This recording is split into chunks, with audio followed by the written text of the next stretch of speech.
Yeah, we want to welcome everyone to King James Bible University, Precept Mastery. I'm Elder Michael Johnson. I'm trying to actually get this one part set, which I think I just did it, but we try to, yeah, now we got it. So we're just trying to make sure everything was set. So I want to, again, welcome to King James Bible Precept Mastery.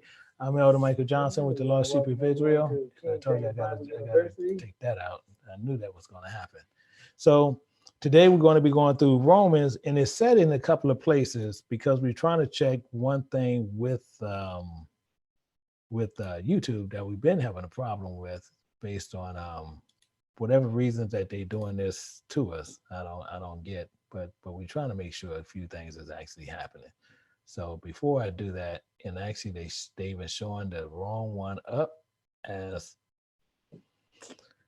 I don't get it. They have the completely wrong one up. And I know we made sure that change was there.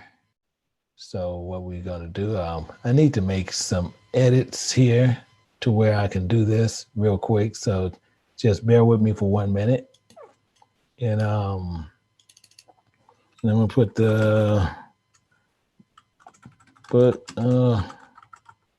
Romans 32. So I just want to make sure people have that to where we can go through and we can do this correctly. So that's the thing. But I don't know how that happened. I'm really kind of baffled on how that actually going on because it was set up clearly on what's happening there, and it's actually we actually have it set to where everything is good. So there we're fine. However, I want to make sure a couple of announcements that's going on to where I want to make sure that everybody, if you have a chance, please go over to later. If you get a chance, go over to We Woke Now. He actually put out a another video called Chin Check, basically checking Dial, uh, about the disrespect he had done towards his wife and others.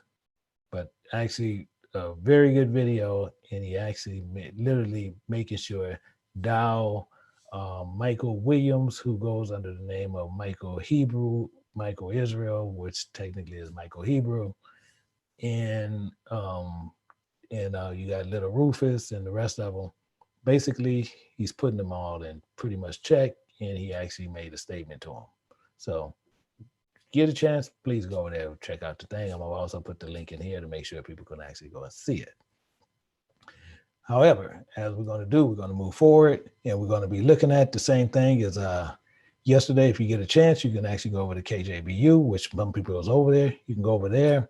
If you like to get the book, we actually had a book to where you can actually get the book for Joshua, which you can get the digital and the hardback, which right now we having that going on for 1 week where you can actually have both, which actually is a great deal, and that is tremendous within itself. And they have a couple of other things.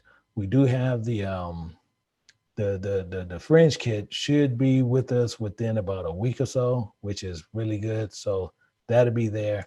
Now we have the ones to where people you can get them free. They have another one that's a template. I think it's going to be like $16-17 where you don't have to keep getting these free ones. So you'll see those are there, but everything is there to where we'll be able to go through and see how everything is.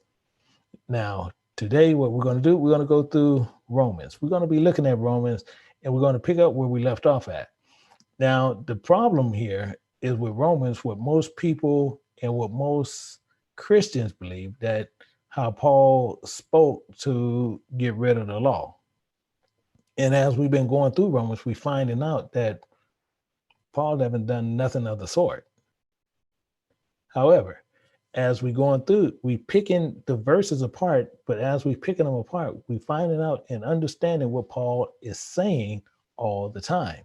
Because for us to know what Paul is saying, we have to understand what words he's using, and from those words he's using, we have to understand what they mean. And that's part of our main point. I'm trying to get this other part. That's the part I needed up. So we got this other part up that I needed up. So long as we get that, we can understand how to do things and how to go forward as we understand the scripture. So last week, I'm gonna pull this up to where we can get ready to get started. And I want to make sure what we were doing last week to where we can understand what is going on this week to where we can go into better detail to understand what Paul is saying. So let me pull this up, and we're going to go over to my third screen, and we're going to look at this. We got to look at it, understand what was going on, and understand what was happening with Paul. So I want to make sure that everything is being shown there that is correct. So I want to make sure that we got that. Yeah, so now we're pretty good. So last week we had left off, we was in chapter 3, and we was on verse 3 in last week. And last week we learned a few things. We learned a couple of things because it says, for what if some did not believe, shall their unbelief make the faith of God without effect? And you see the precepts there. So we found out more so what was going on with faith is being used as an instrument and a tool to where we can understand how faith works. And those are the precepts of that to where we can understand it. And then we find out through, what faith is, and then we see all the precepts from there to understand how this actually works. Now, the best thing to do is, as Paul continues to talk and he continued to speak to the people in Rome, you can see he's building up on something to make sure that we can't turn away from what is being said. Because from his beginning, we have to remember, Paul knew the perfect order of the Father and knew the perfect order of the law. So if you know both, he's telling you as the perfect order of the fathers, but then he's injecting the perfect order of God. This is what Paul is doing. He's doing a switch to where he can show you the relationship on how everything was going, but he's removing the law of the fathers because that is what will get you in more trouble than the law allows. Meaning what? That's why we're going to actually end up be doing a teaching on what is doing the letter of the law and doing the laws of God.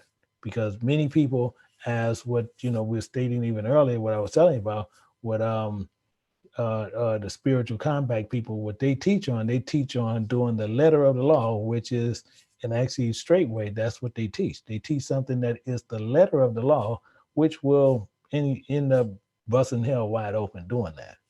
Because you have to understand exactly how the Bible is actually have it structured out. So here, this is based on belief and based on faith. But Paul says more. And we're going to pick that up. We're going to go down to verse 4. And we have to understand how 4 is working out. It says, God forbid. So as Paul's sitting there telling you, and if we read in the scripture, in verse 3, it says, for what if some did not believe? What if some did not believe? And he has the question mark.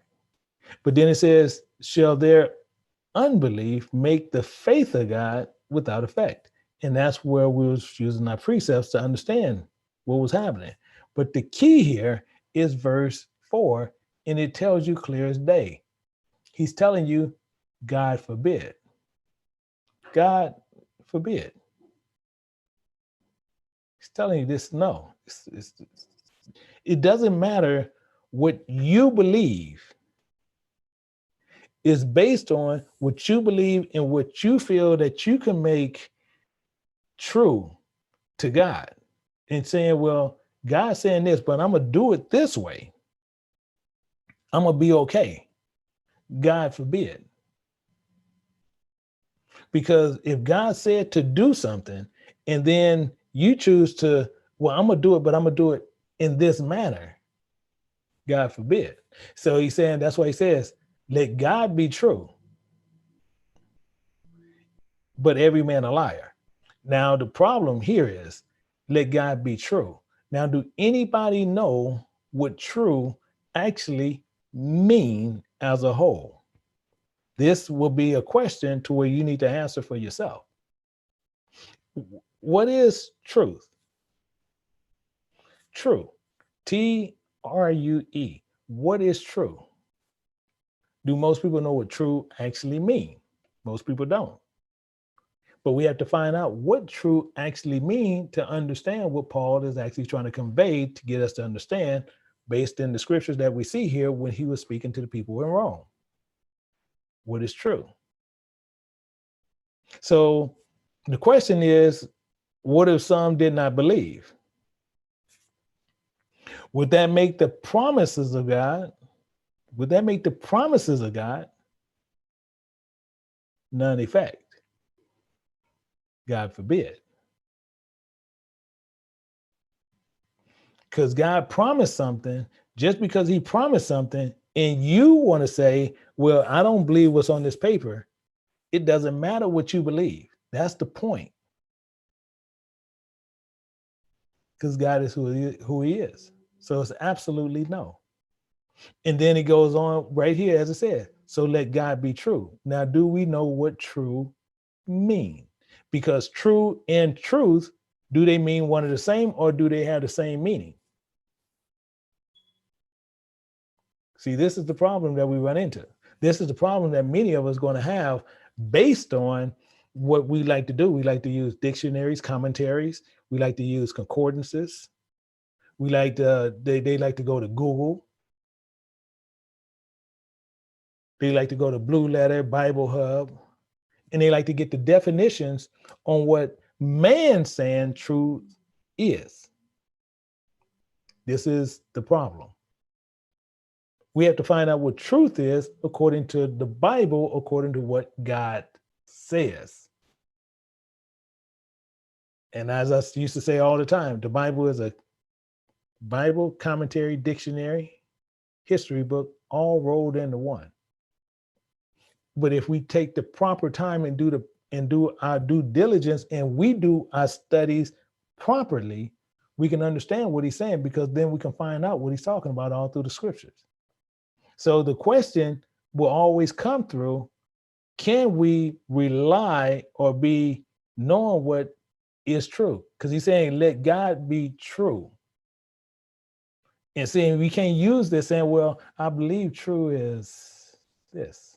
Well, I believe true is, well, this is true. And this is true if you look at it this way. How can you say something like that and you have nothing that is of God? So now what you're doing, you're going to speak on the behalf of God on what is true. When God can tell you and convey what is true to him in his book. This is a question you have to pose to yourself. So above all, what is true to God? Above all, this is what we have to look at. And to know that, to know above all what is true to God, most of us won't know. Most of us won't know based on what? Based on we sit there and we look at things not knowing what is true to God.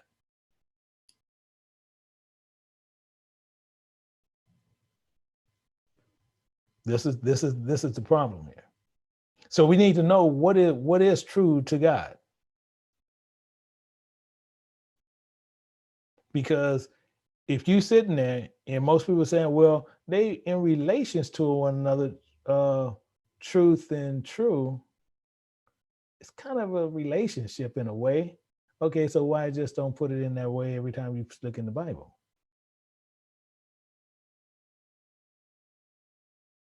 See, we have problems here because you have preachers and teachers out there that teach you Bible, so to say, but then as soon as you ask them something that they cannot answer, the first thing they tell you is, that's not important. That's don't you ain't got to worry about that. That's not important. The reason they telling you that's not important because they can't answer it.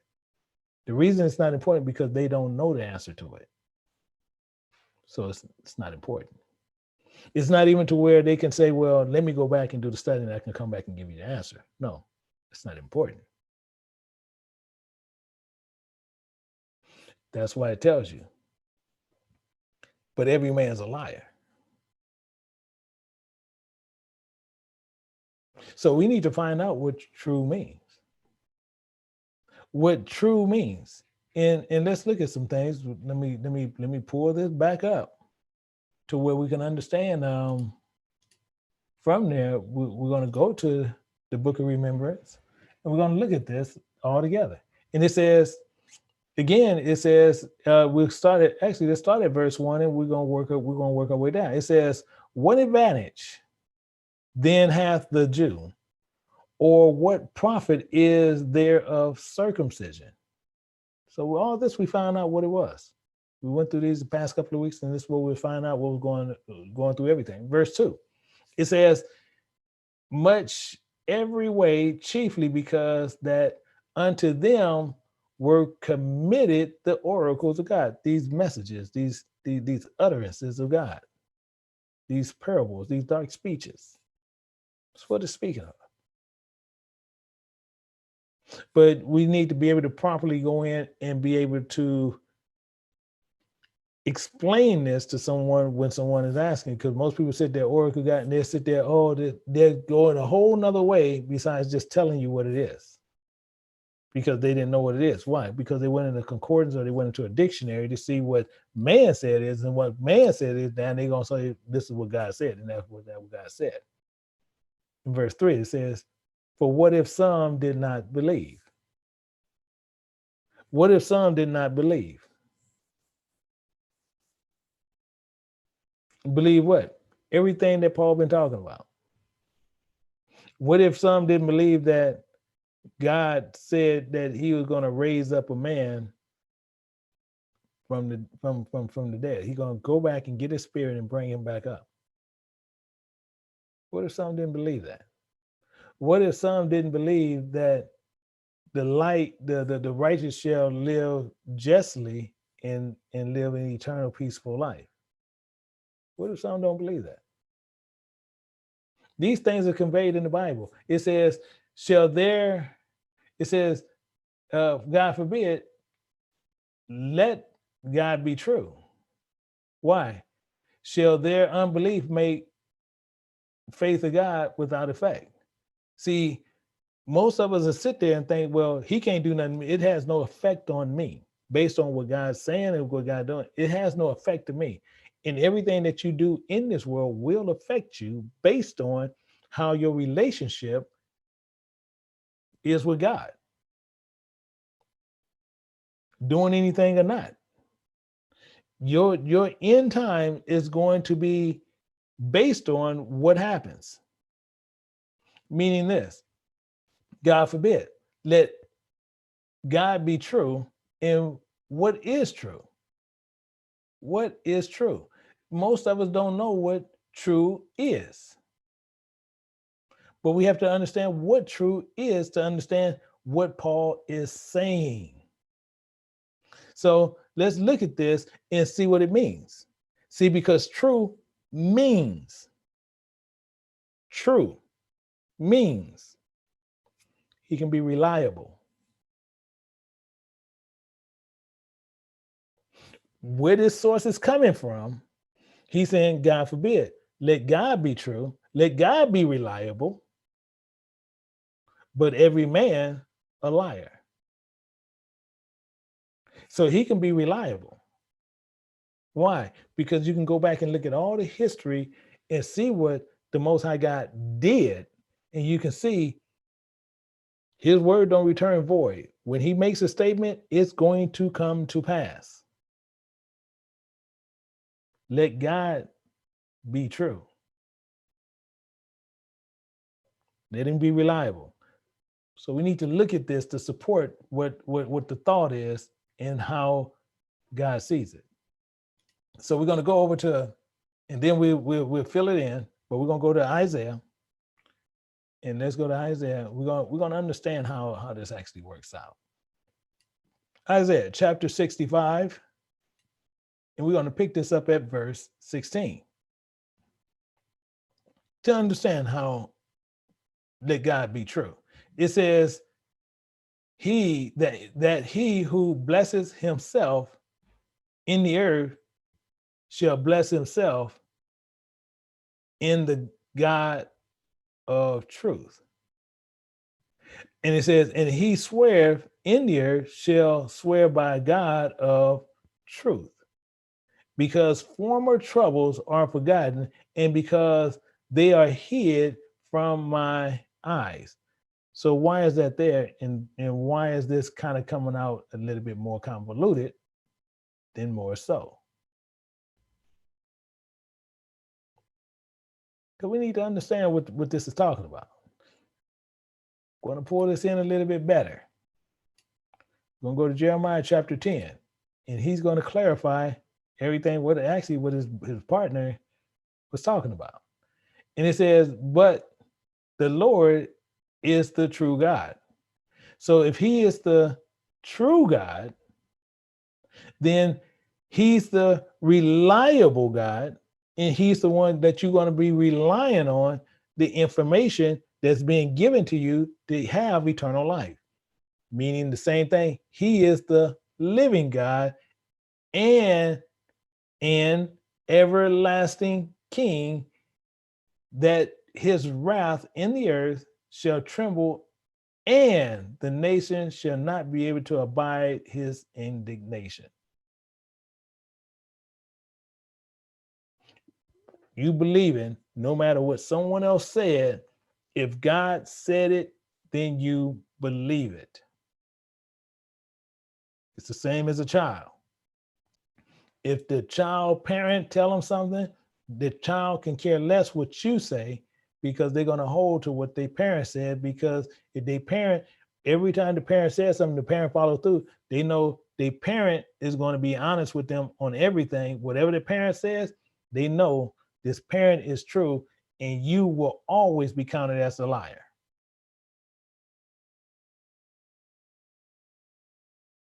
You can have a kid to where you could have been taking him over the grandparents' house, or cousin house, or friend house, or wherever. And every day the parent come pick up the child. And every time they pick up the child, they go have ice cream. Every day. Every time they pick up the child, they go have ice cream. If the child good or bad, doesn't matter. Good or bad, child have ice cream.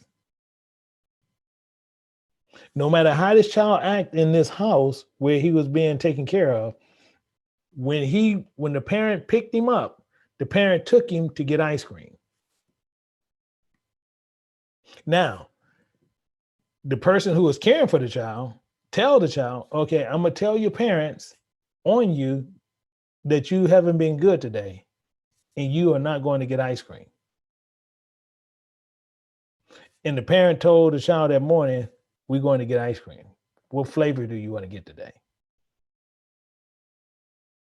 Who is the child going to believe? The person who said, you're not going to get ice cream today, or the parent? They just won't say nothing to the person, but I guarantee you, they already counted you as a liar. They didn't say it, but they counting you as a liar. That parent gonna be true, because they know you can tell this parent whatever, I'm going to get ice cream. I haven't misbehaved anything differently than what I've been doing, but I'm going to get ice cream. You let every man be counted as a liar, and God's word gonna always be true. Let's look at this a little bit deeper. Let's go into Psalms. And we're going to look at Psalms. We're going to go to 25, and we're going to dig down. And we're going to go to verse 5. It says, lead me in thy truth. So in the truth on what you're looking at, you looking at God, but you're relying on what God had already promised through the scriptures. And he says, teach me. So now teach me is letting you know, now you have to do something to learn this. Let every man be kind of lying, let God be reliable. Based on what? Based on what you've been taught. Not based on just you under grace. No matter, you can do whatever you want to do, you're under grace. No, you have to be taught. Teach me, for thou art God. See, gonna go right back to that title on who he is, of my salvation. He is the ruler. He is the holder of his salvation. On thee do I wait all the day. It's making itself clear. Let's look at this a little bit closer. We're going to go down to 56, actually 51. And we're going to look at this a little bit closer. We're going to go down to verse 6. It says, behold, or remember. Remember, thou desirest truth. Remember. See, we looking at words, and the words that we looking at, most people might come up and shocking, saying, you know, dang, this, he's saying these different things, but I'm telling you what the words mean, not what the word says.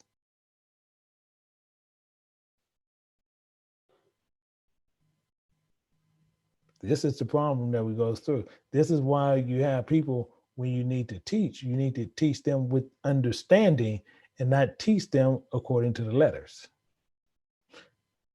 Remember, thou desirest truth in the inward parts, and in the hidden parts thou shalt make me to know wisdom.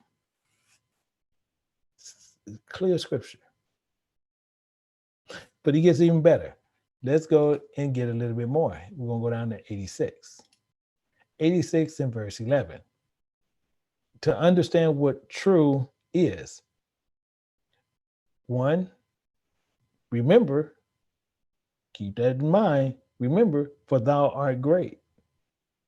Who? God. You got to keep, as you remember, let God be true in every man alive. So whatever proceeds out of the mouth of God, you know is truth. So if the mouth of God is true, when you look at verse 10, you have to be applying who? God, Yahweh. If you don't apply him, this can mean to anybody, for thou art great. Who? You have to always put it in with the memory of who, on who this is actually speaking of. So for Yahweh, for thou art great, and doeth wondrous things. Thou art God alone. You see how this is actually working. This is how this actually works all the time. That's why people sitting there, they talking about God the Father, God the Son, God the Holy Spirit. It's that silliness. Thou art God alone. Let's look at one more. We're going to go to Psalms 96. 96, and we're going to pick it up at verse 13 to understand how to say. So it's saying before. Remember, behold, before. Remember. Before. Remember the Lord. Behold, remember the Lord. So before the Lord, remember the Lord, for he cometh. So remember the Lord, for he cometh. So we know he's coming because he said in his word, he is going to come and do what? He is going to judge the world, for he's coming to judge the earth. He said he was going to already do this. And Yahweh said, this is something that he kept in his hands to where he didn't tell nobody when he's coming.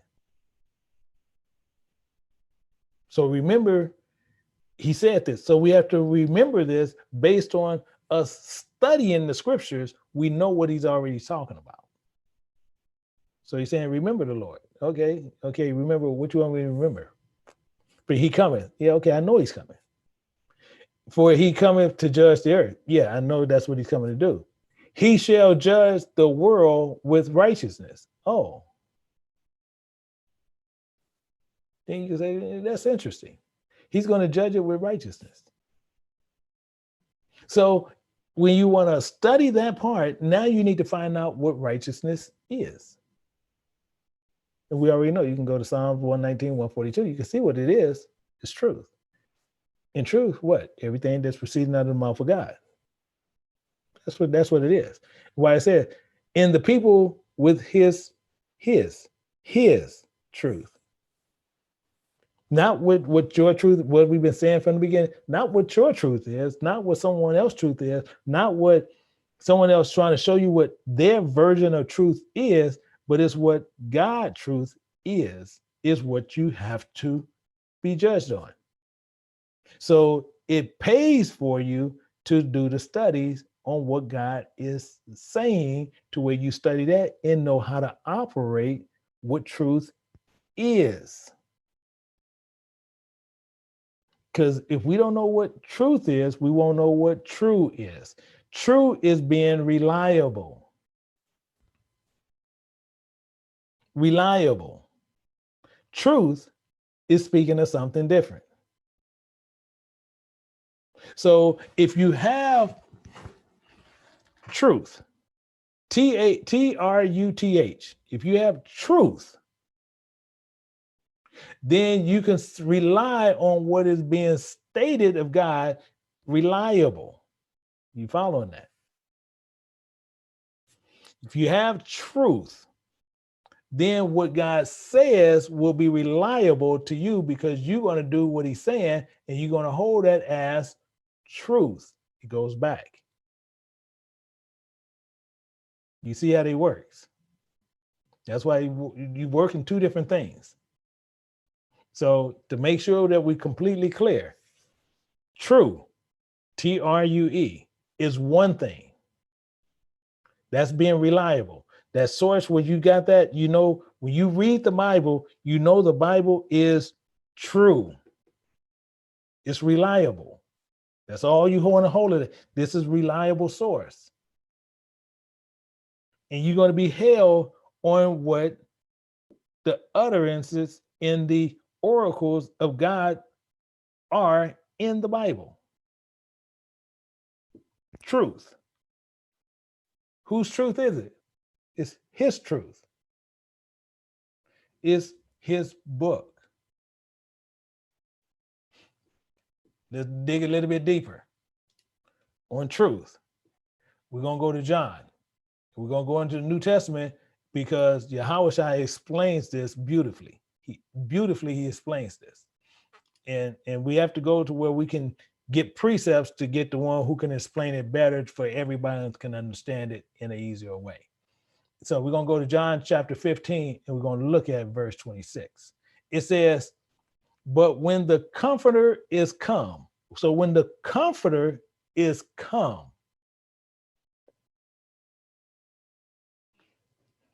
whom I will send unto you from the Father. So we know here, this is Christ speaking. Understand what's going on, because he flips it real quick. But when the Comforter is come, whom I will send unto you, who's going to send it? Christ going to send it to you from the Father. He's going to send you what? The Comforter. He says, even something connecting, even the Spirit of truth, which proceed from the Father, he shall testify of me. I know that story that probably threw everybody all over the place.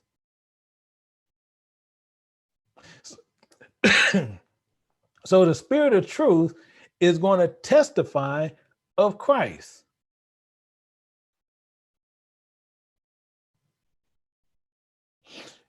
The truth is written on you. So when you have that written on you, so when you read the scriptures, you should look at it and see that it's being reliable, the information that's in there being relayed back to you. It should work in unison together.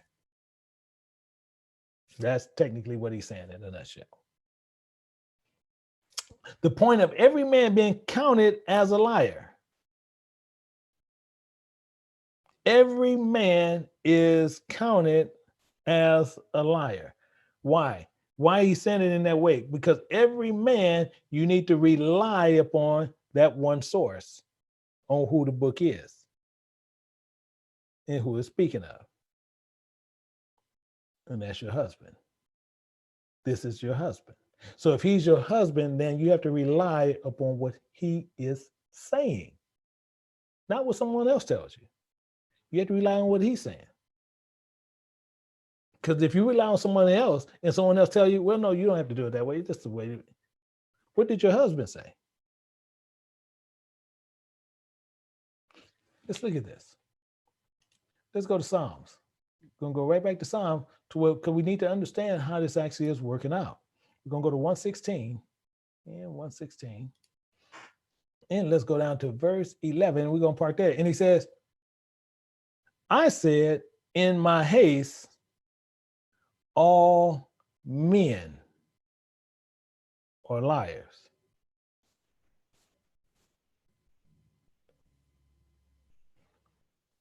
All men. He's not sitting there saying, you know, all men but this one. All men but no, don't worry about not Elder Johnson. No, not all men lie but Elder Jenkins. All men lie but Elder T. Not saying that. He's saying all men are liars. When you put them against God, let God be true, because he's the reliable source. And every man will be counted as a liar. So the only position we can take is to give you what God give us to give you, in giving you the precepts on what God is saying to you. That's all we can do. We can chew it up and crunch it up and give you other precepts and explain some things and still give you precepts to show you the explanation of it. But we cannot sit there and close up a Bible and say, let me give you the truth. And then I just speak for the next 3 hours about what I believe. All men are liars. All men. That means all inclusive, that's all of us. When you putting it against God, God is the reliable source. We're not. He's the reliable source. So the only way we can use this reliable source is use the only doctrine that's in this Bible, and we use that, the reliable source, to feed it back to you. That's what we have to do. This is why you have so many people that tell you they're shepherds, they're this and they're that. It's the stupidest thing in the world. When anyone calling a man their shepherd, that's silliness within itself. You relying upon what this man is telling you. He can be Bible or not, and most time they're going to be not, because they're going to give you the doctrine of good and evil, and you're going to believe every bit of it. And he can even speak against the Bible. He can speak against the Bible, and you're going to believe it because that man has become your shepherd. And then you're going to count God as a liar. Homosexuality is one of the biggest things that went on, and we have a president that was sitting in office, and he said he didn't think it was right that these people could not marry one another. So he made it to where they can marry one another, where two of the same sex people can marry. Now, this is of the world, so the world do what they want. But the thing is where he clearly is telling God, no, here you got this wrong, because everyone should be able to be happy.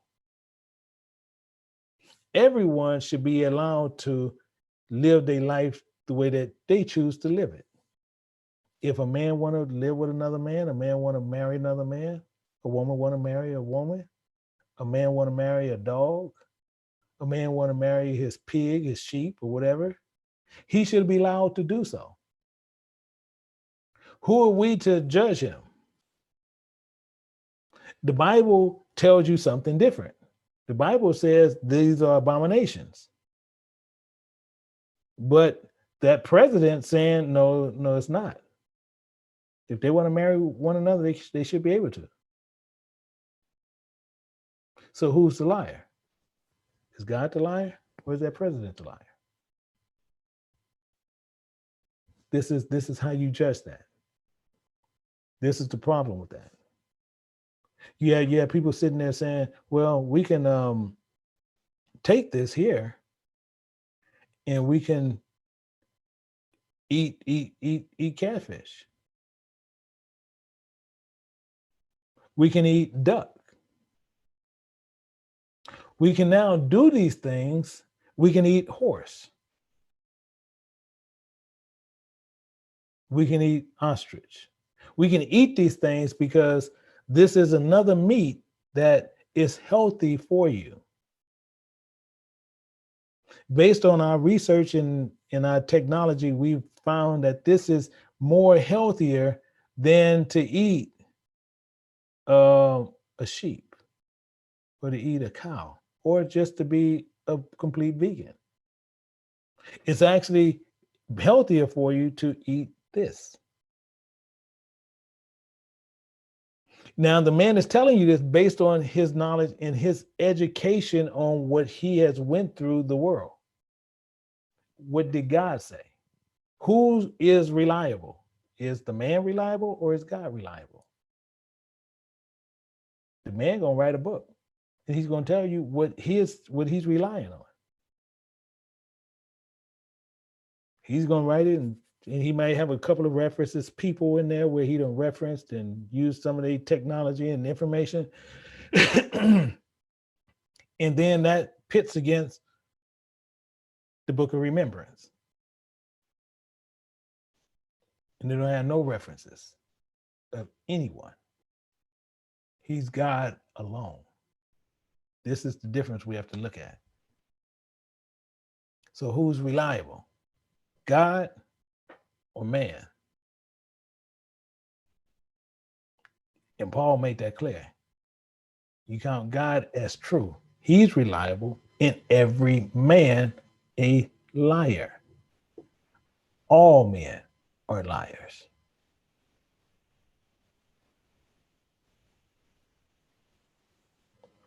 All conclusive. This is why we have that problem. And what a lot of us do, we want to sit there and we don't want to, people where they teach and preach and they don't want to sit there and they want to sit there and they want to say, oh, well, all other people, we do this and this is what I do. And I make sure that, I'm a man of God and this is what, and I'm going to make sure I'm going to do it this way. Did that say all men are liars except Elder Michael Johnson?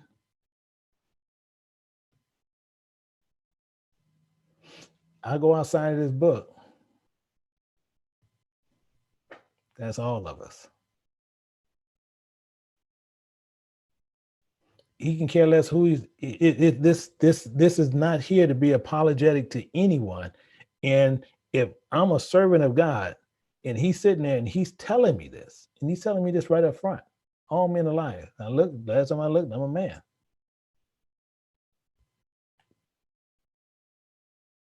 He's telling me this right up to my face. We have to be able to take that in and understand what he's saying. If we go outside of this and I tell you, you can hold on to, I'm going to show you another way you can get to God. And I'm going to write a book and tell you how to do it. All men are liars. Only one book is true. That's his. So if I got to show you how to get back to God, I got to go to his book. The only thing I can do is just show you what he means. That's it. If I can't show you what he means, now I'm going to read it of the literal part and I'm going to trip you up. Because now other people are going to be reading it literal and you're going to be getting different understandings and different interpretations. Precepts don't give you interpretations. Precepts gives you actual facts, actual information on what you can rely on. These are things that we have to look at and understand. Now, let's see. And men says a certain thing because we have to understand how everything is being said. Let's go back to Romans and see what it's saying there. To understand that, then we're gonna put our precepts in there. Don't worry about that part. But We want to understand what he's saying. He's saying, for God forbid. What God said is reliable. That's why he's saying, yea, let God be reliable, but every man a liar. As it is written, comparing it is written. But he's saying something else. Paul goes into more to hit more on the point on what he wants us to see and to understand how everything is working out. Meaning what? He said, that thou mightest be justified in thy sayings. You see how you use, Paul is using words. We need to know what he is saying.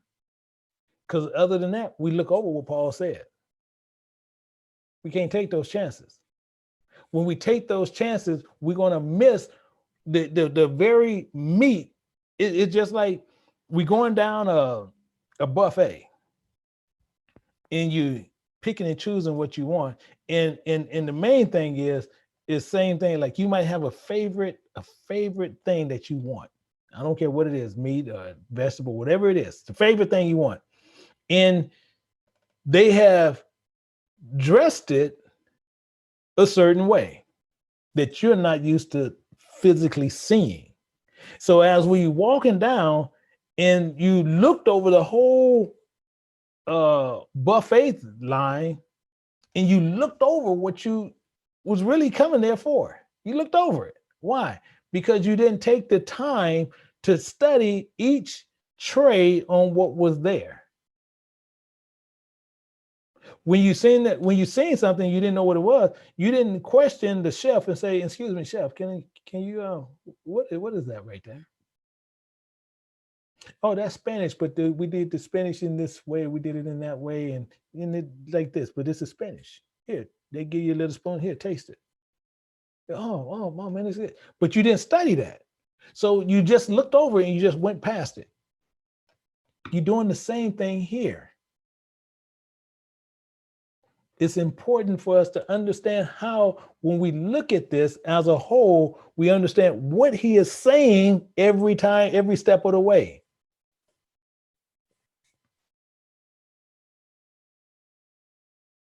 That's why Yahushua even said, you don't understand my speech. Because the mightiest be justified. So what is he saying? The mightiest. What is he saying there? We looked at one part, true, but what is mightiest shall be justified. Mightiest be justified in thy sayings. In what sayings?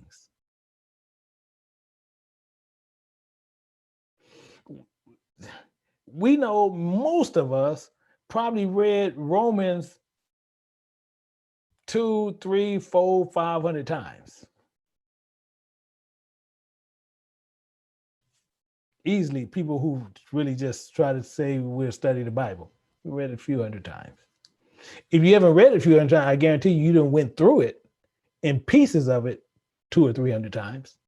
I'm not saying just if you didn't read the whole thing, I guarantee you done went to Romans a minimum of 200 to 300 times looking at something there. And you're looking at everything as a whole, which screws you up. Why? Because you didn't take the proper time to break it down to see what it was saying. Because we took it as a whole. Why? We overlooked true. We overlooked that. Now we overlooking mightiest. Why do we do this? Because this is natural human error. And then you have men who will be illusionists to teach you to overlook things and make you focus on what they want you to focus on. But we need to know what mightiest mean. Because he's saying the mightiest be justified in thy sayings. And he's saying, and mightiest overcome when thou art judged. Only the mightiest. So what is he saying? This is what we need to understand, how he running this and what we understand when we do this. And to make more things to be real clear, And, you know, some people sit there and say, well, you know, the Bible is spiritual and the Bible is literal. Okay. Let's take everything off the table. Everything. The Bible itself is 100%. I'll say it again. The Bible itself put 100% spiritual.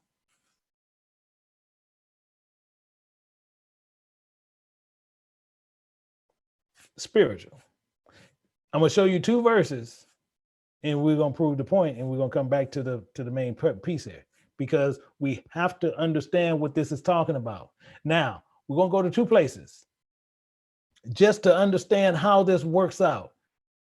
We're going to go to Isaiah chapter 34, and we're not going to focus on the entire thing, but we want to understand what it is saying in its entirety. Now we know this is it. Seek ye out of the book of the Lord, because we know this belongs to him. But he said, no one of these. It's plural. Now we have books within the book, but here's the problem. This is the issue on what people have. As you go, we don't need to see all this. You see, we don't need this part here. Don't need that part right there. But he already saying none should want her mate. So you don't make nothing to it. But here's the key. In his spirit, it hath gathered them. Whose spirit? God's spirit has gathered these books together. God is spirit. So if his spirit gathered them, then what happened? Let's see what's going on. So we know in John chapter 4, and this is just something, you don't put this in, but this is just something I just want to get you to see and understand what's happening. So he's telling you right here, verse 23, he say, but the hour cometh, and now is, right now. True worshipers don't worship according to the letter of the law.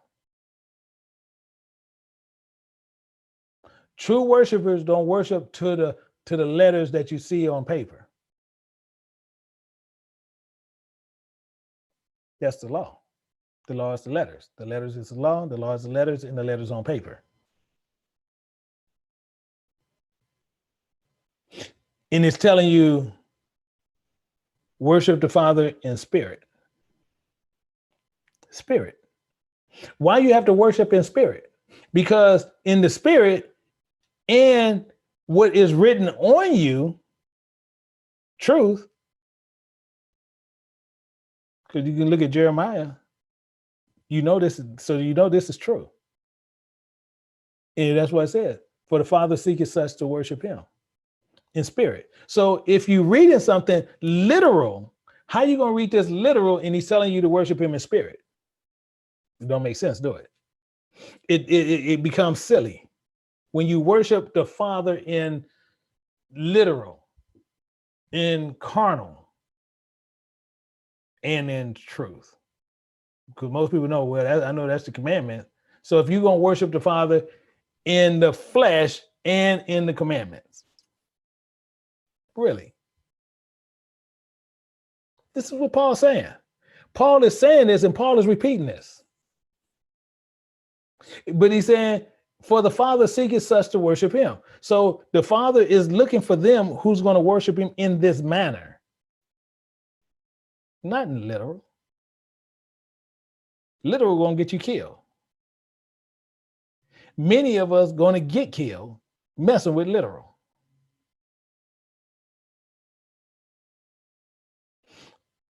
Verse 24, God is a spirit. He didn't write a carnal book. Hopefully that sunk in. Hopefully we see how that works out. So, and they that worship him must, it's commanded. The Spirit commanded you must worship him in spirit. So if you're doing it any other way than in the spirit, You're doing it against God. You're doing it completely against God. Because he said, you must worship him in spirit. So if you worship him in spirit, why are you having people teaching literal understanding of the Bible? Because he's saying he's a spirit, and you must worship him in spirit, according to what he uttered to you, those oracles of God. Can you get around that? No, you cannot. But that's why he said the true worshipers shall worship him according to this manner. This is our problem.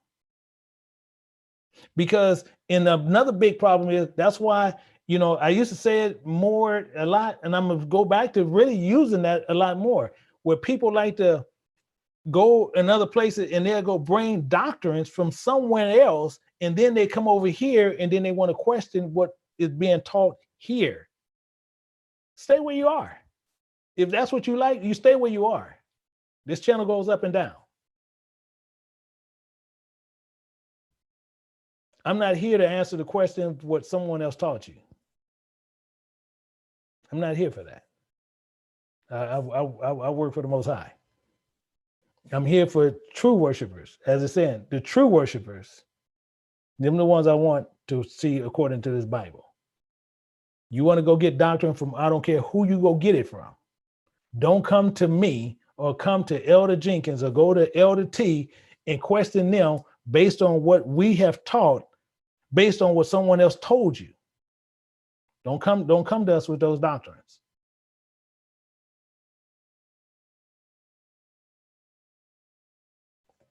Period. Because it becomes silliness. Because then every time you go out, it's like you go get vomit and you come back with the vomit, and then you want us to mop up the vomit. Keep the vomit over there. Don't bring it here. That's why I tell people, this channel goes up and down. Don't like it, go somewhere else. It's that simple. Because the simplest thing to do is where people want to mix doctrines.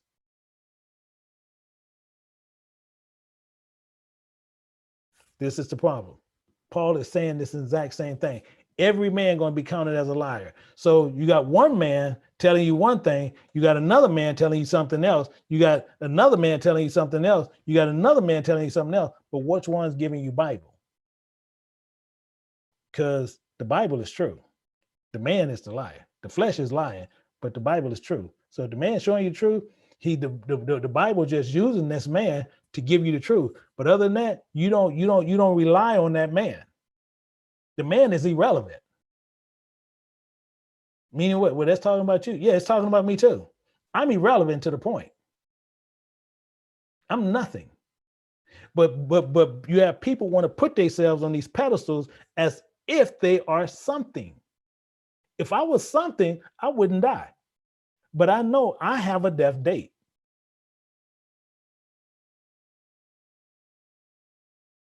So if I have a death date, he don't have one.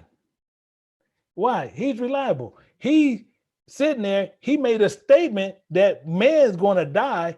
And he said that in the beginning of the book, and you've been seeing death all the time.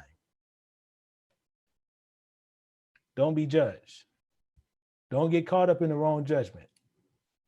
That's why I'm trying to get back. Okay, we're back over here. So that's why he said that the mightiest be justified in thy sayings, and the mightiest overcome thou art judged. So what is he saying? See, judge and being judged, people is cast out, and then we have some people will run over other places on another belief.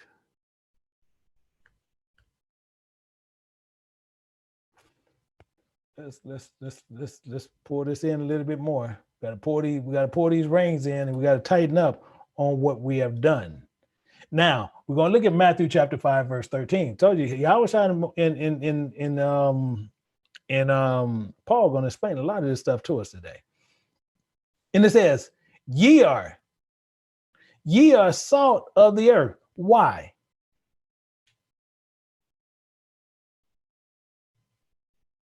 See, people say, well, we're the ones had the word. We the one that, really? Do you have the truth?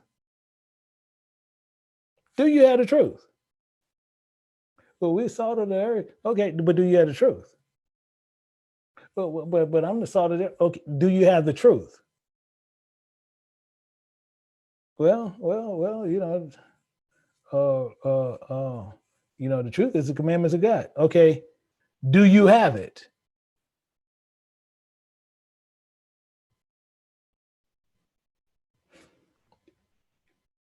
But if the salt has lost its savior,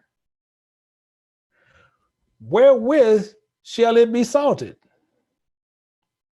Okay, can you salt more salt?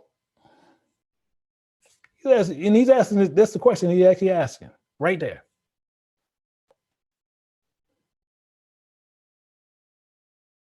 Because the mighty is going to be justified. The mighty is going to be justified with this. But if you have salt and you taste the salt, this salt ain't really salty. I need more salt. How you gonna make it more salty? That's what he's asking you that. Wherewith shall it be salted if it lost its savior? It's telling you right there. Can you explain that?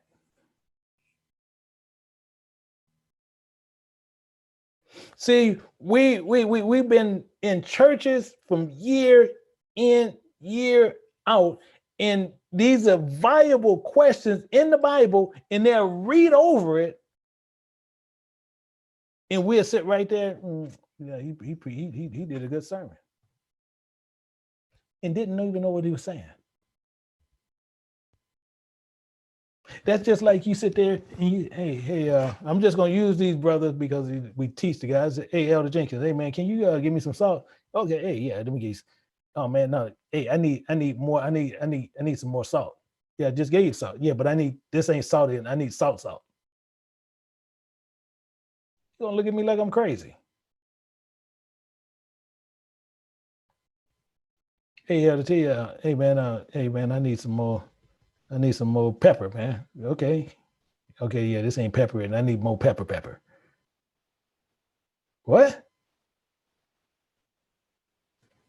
This is what this is saying.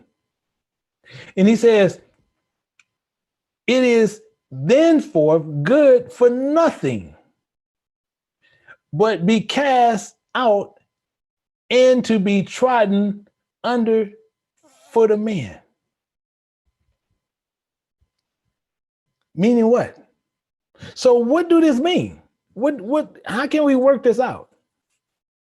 You're going to be judged based on the knowledge you have.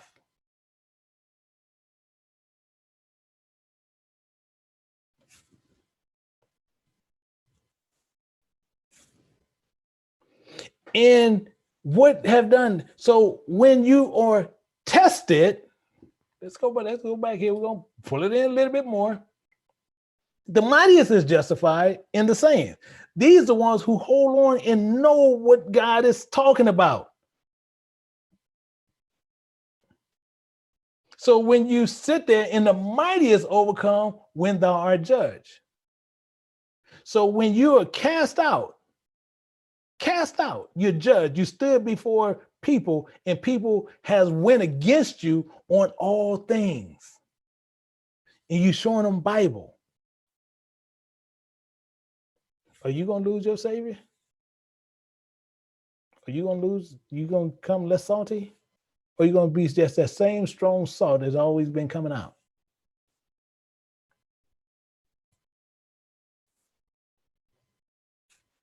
This is the problem. This is what Paul's speaking of. So he's saying the mighty is going to be justified. The one who's holding on to the word. I don't care where you throw me at, what fire you throw me in, who comes against me, whatever you want to do, whatever you want to say about me, I can care less, because I know every man is a liar and the word of God is true. It's reliable. So I don't care what you say. What you say about me. I go in the Bible, I know the word of God is true. I don't care what you do. My salt is salt. I ain't gonna say, well, Well, now you might got a point there. You might, well, I'll tell you what, you saying this, he might have a point there. He might have a point. It might, yeah, it might be God the Father, God the Son, God the Holy Spirit. I guess it is. I guess it might do work that way. Well, hey, it says it in the Bible, so you lost your Savior. You less salt. Now you need more salt. Why? Because you have bought and you have bought into a lie. Why? Because now you're being brought before people who's judging you. And it's saying, what? The mightiest be justified in the sayings, and the mightiest overcome when thou art judged. Who thou art judged? When they judge you, you're overcoming. You care, okay, what do you want to say? Let's check something. Let's look at something. Let's look at something. Bring this a little bit closer to understand how this is actually going to work out. We're going to go to Matthew 27. We're going to park down here at verse 11. Let's look at something. And Yahweh stood before the governor.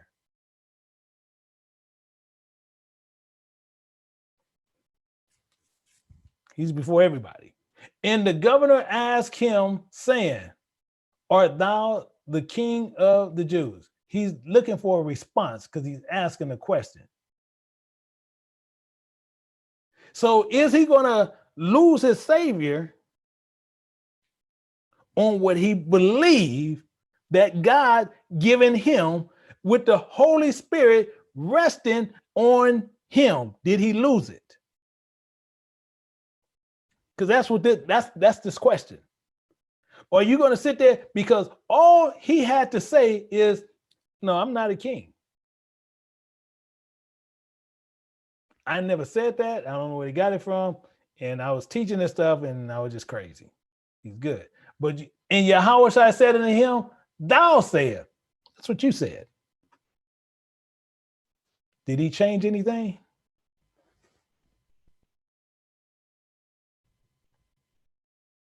Did he change anything? See, you said that. I taught one way, telling them the truth, what's reliable from God, and they want to sit there and say, I said that. I ain't said that. They said it, as you said it. And then watch this. And when he was accused, he's been accused, he's being judged of the chief priests and elders, he answered nothing. What do you got to answer for it? Y'all said it. You guys said that. They ain't said anything. What I'm doing, I'm giving you the truth of God. So have you lost your Savior when you do this thing? See, people will be amazed when they try to find certain things about what people do.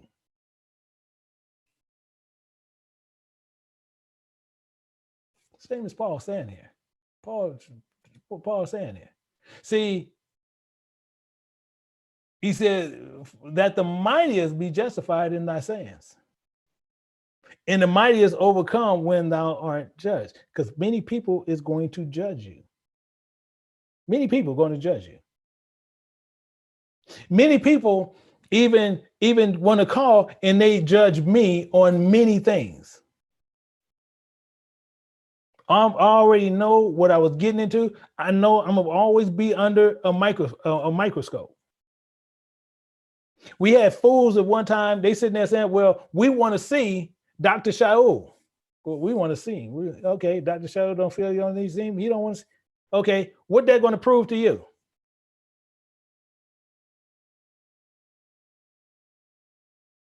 I can tell them the same thing. Show me your mother. Show me your father. I need to see them to see who you are. See, it's the same thing. And I was taught under him and learned under him, and people sitting there and they want to be justify who I learned from. What is he going to tell you? What do you need to see his credentials? You need to know him. You need to speak to him. You need to question him.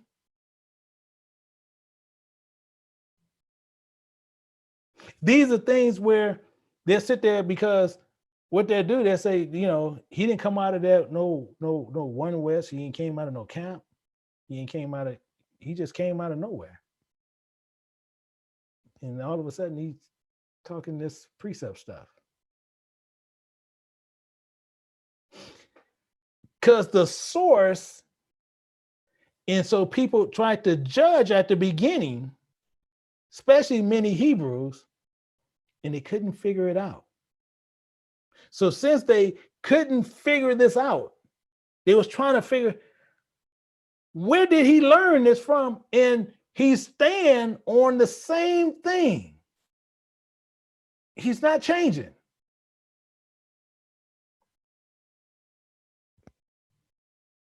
The savior of the salt is not going to change.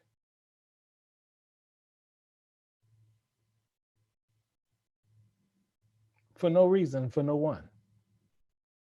Nothing's going to change. Meaning this, most people want to know where and how people learn and what they have learned. So when you see this, you'll see the same thing, and you see the same thing they did with Yahushua. Same thing. We're going to go down, and this is what Paul talking about, because you're going to be judged. In 13, and we're going to go down to 54. Let's get down to 54. And we look at, we'll start at 53. It says, and it came to pass when Yahushua had finished these parables, he departed thence. Watch what some of these men even talk about. It says, and when he was come into his own country, he taught them in their synagogues, insomuch that they was astonished and said, whence hath this man this wisdom in these mighty works? Where did he get this stuff from?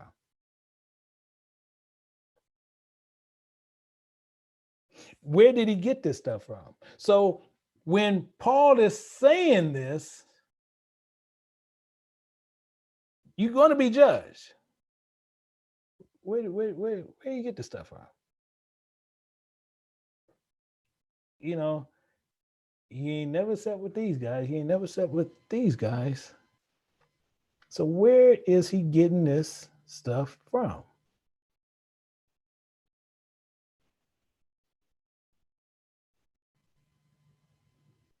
You had fools out there, even wanted to sit there and try to take credit and sit there, we write for him, we do this, and nobody never did anything for me.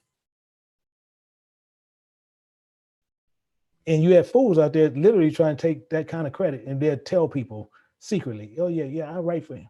You ain't never write nothing for me.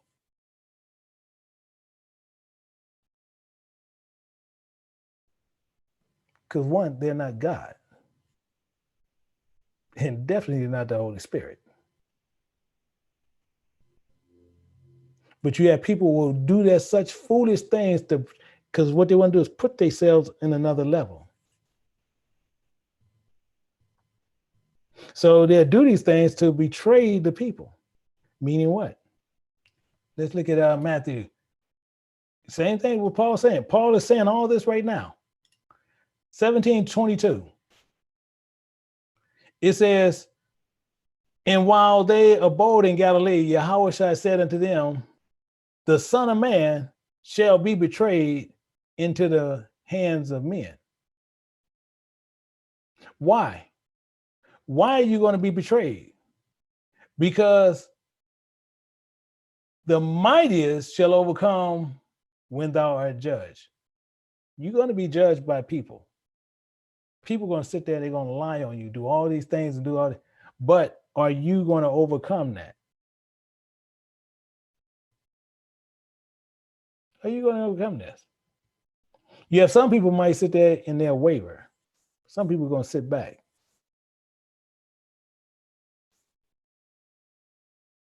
Truth is the truth. Don't change. So if the truth is the truth, don't change. Why are you worried about what some person, what man, what anyone said about what is written. Why do people sit there and say, well, we're going to tell you what, if you teach it this way, you're going to lose people, because a lot of people, you know, they like to roll this way. God forbid. Let God be true, every man a liar. Well, Elder John, you can get more people if you teach it this way. We can get more people in. Let God be true, and every man a liar. So they can come and judge me on whatever way that they feel that I'm teaching, not according to the doctrine that they believe.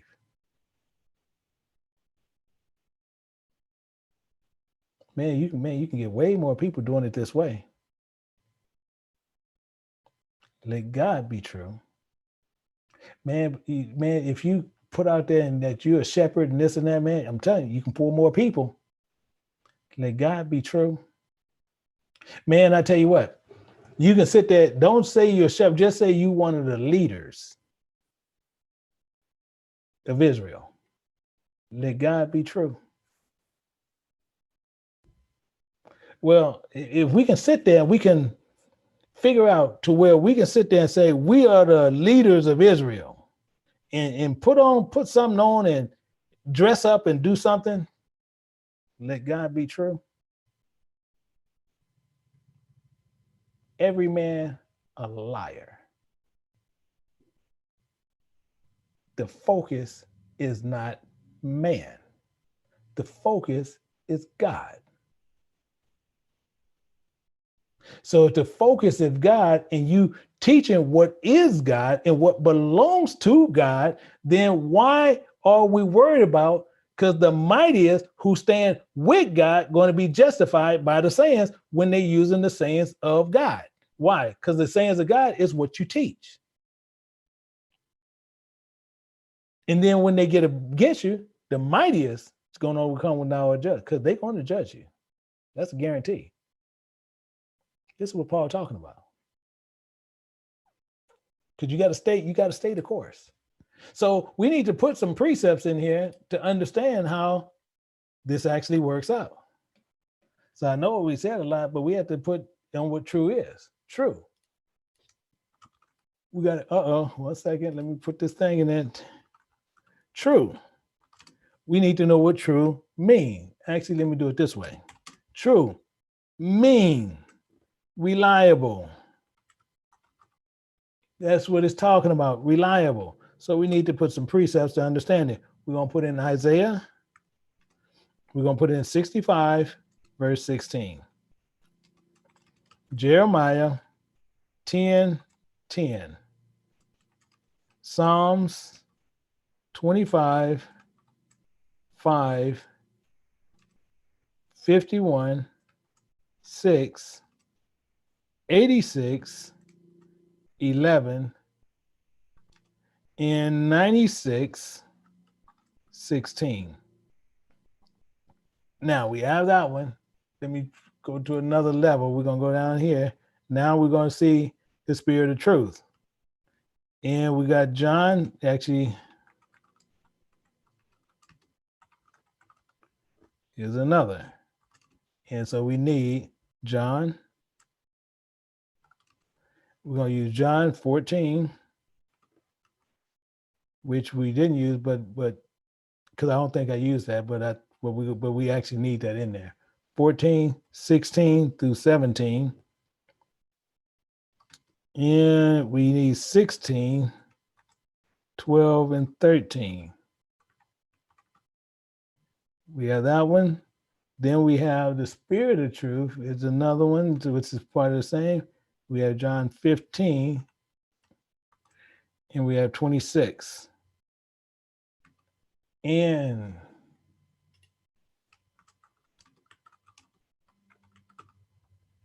me and the liars, we have Psalms 1:16, 11. We have a little bit more to put in there.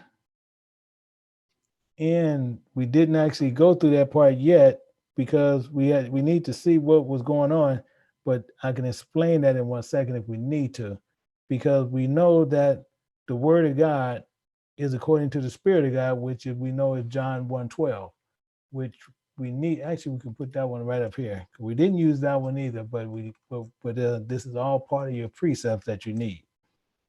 In John 1:12, and we have where it is given from Acts 1:8. So we have those there. Now we're going to have where you are judged. Yeah, we got to sit there and see what will happen. So we just say judged, and now we're looking at Matthew 5:13 and 27, 11 through 12, and we have 13, 54, and 17, 22. And make sure you save it, because if not, you can lose it.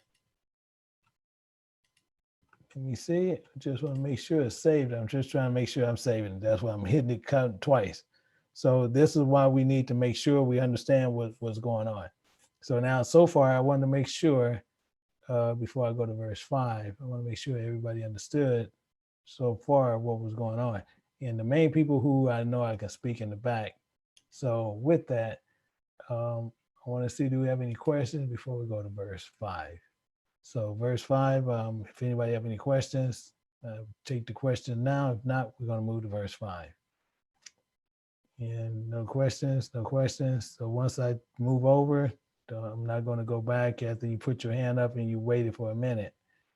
So no questions. Okay, we're going to verse 5. So let's go to verse 5 and see what's going on to make sure we're clear upon what is happening.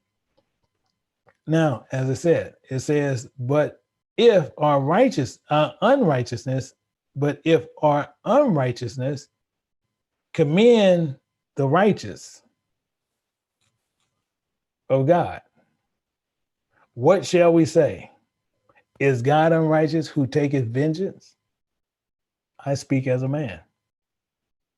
See, Paul is putting a lot of pressure on them. And Paul is putting the pressure there in the same as I'm going to put pressure here. Why? Because I want to make sure we know what we're talking about. So before I even go, and we know, he's saying, but if our unrighteousness commend the righteous. So what do commend even mean? What do it mean according to scripture? Do anyone know? See, and this is just showing where we went through Romans. As I said, many of us went through Romans many times, and we just go through it and not knowing actually what Paul was actually saying. So do anyone know what men commend mean? Anyone? And so far we have no one saying anything. So we'll move forward. But I just want to make sure we understand what's happening all the time. So let's move forward, since we have none that's going through currently. So let's move forward on that. So we're going to go through and we're going to see what commend mean. So he says, but if our unrighteousness commend the righteousness of God. But what is it saying as a whole? What is it saying as a whole? How you have to look at this, it's putting a condition on from this. So what if? Because that's the condition he actually put. What if? Condition. And this condition is being put there for that reason. Meaning what? He's saying it commend the righteousness of God. which actually makes no sense, because commend means this. And this is why we want to make sure we know what it means. And this means entrusted. Or you can put it in trust. You can put it in trust or entrusted. You can do it either way. So when you look at this again, it says, but if our unrighteousness entrusts the righteousness of God, what shall we say? Is God unrighteous who taketh vengeance? See, now it's changing on what we understanding. How? Because we got to look at this as a whole. Let's look at this as a whole. We got to go right back to the scriptures, and we got to look at examples to help us out. Because when you entrust in something, you'll sit there and you'll see what you're going to put confidence in. And that's why I say we have to watch what the word says to understand what he's talking about. And so we're going to go to Psalms. We're going to look at some examples and get the examples out of there to understand what he's saying. And we're looking at Psalms chapter 31. We're going to look at verse 5. It says, into thy hand I commit my spirit. Thou hast redeemed me, O Yahweh, God of truth. Wow. People are saying, well, that's not clear. That's not clear now. So let's get clear now. Because he's saying the same thing, but this is just a requote of what he actually saying. So we're going to see. We're going to sit down and going to look at it. Let's go to Luke chapter 23. Luke chapter 23, and we're going to pick it up at verse 46. And hopefully this is clear. It says, and when Yahushua had cried with a loud voice and said, Father, into thy hands I commend my spirit. I entrust my spirit. That's all he was saying. So he was saying, Father, I'm entrusting you with my spirit. Here it is. I did all this. I'm trusting you. This is what he's saying. Because now we're going to see even flip sides to understand how this actually all works out. Why? Because we have to understand both sides. Everything has a good connotation and got a bad, evil connotation to where you can understand the both. So let's look at these. We're going to go to Proverbs, and we're going to go to chapter 12, and we're going to see the bad side of it. And we're going to go to chapter 12, and we're going to look at verse 6. It says, the words of the wicked, actually, let me see. Yeah. And it says, the words of the wicked are a lying wait for blood, in the mouth upright shall deliver them. Meaning what? A man shall be entrusted according to his wisdom. But he that is perverse heart shall be despised.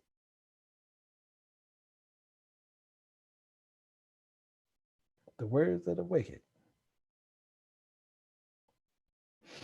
So we entrusting the wisdom of what's going on. So when you look at this, to get the better breakdown of this, to understand how you entrust in things and what we shouldn't be doing, because most of us entrust the wrong things. Commending. So we're going to look at one, we're going to look at Luke 16. We're going to look at one, we're going to go down, and we're going to put all this in because this has to be into our precepts. And it says, and he said unto his disciples, and this is all in negative connotation, but watch how Yahushua does this. He said, a certain rich man, which had a steward, and the same was accused of him that he had wasted his goods. And when he called him, he said unto him, how is it that I hear this of thee? Give an account of thy stewardship, for thou madest be no longer steward.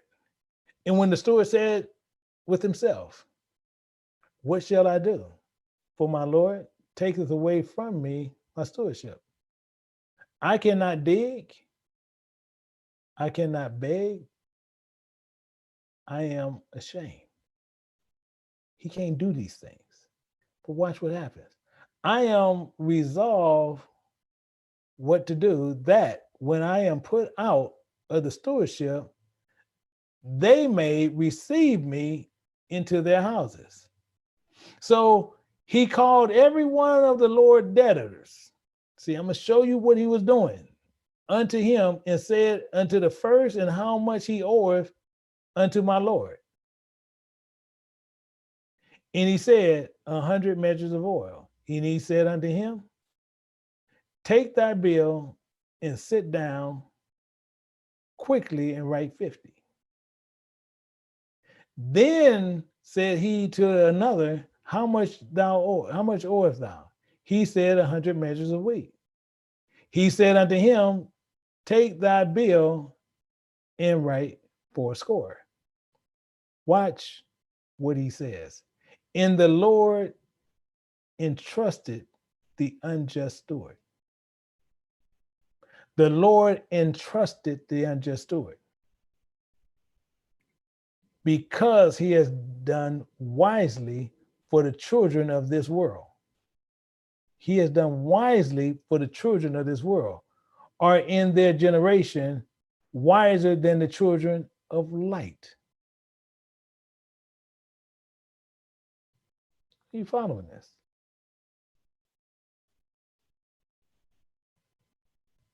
These are the things that we have to look for. And that's in your negative connotation, but people entrust it. And what he's saying is he showed you a negative and a positive. And we know this is in Psalms 31, 5, and we have Luke 23, 46. And then we have in the negative sense, we just call it flip side. And we have Proverbs 12, 6, 8. And Luke 16, 1 through 8. And make sure you save it. So hopefully as we went through this, we understood more what was going on. So right now, if we have any questions or comments, we can more than take them. If not, we're going to get ready. We're going to close out from this. So hopefully that you guys understood on these as we continually go down through here, what Paul is saying to us, to where we can convey and understand what the law is actually speaking about. Because he's building up, and then he's gonna come down like a pile of bricks. Again, we have Sister Smith. Shalom, Elder. Could you put back up the scriptures? I didn't get the last two. I was trying to write them. Okay, we have Proverbs. Okay. We have Proverbs 12, 6 and 8. And we have Luke chapter 16, verse 1 through 8. Okay. Thank you. If you need any other one, I'm going to have to put it up. Oh, no, that was it. Thank you. Okay. Do we have any other questions or comments that anybody based on what's been going on? So I want to make sure that we're clear on what is happening. So far, I don't see any questions anywhere that we need to do. 1 second, I want to make sure. So questions or comments concerning this here is what we need. And I'm not seeing anything so far. So it looked like we're pretty good on this. Let me go back.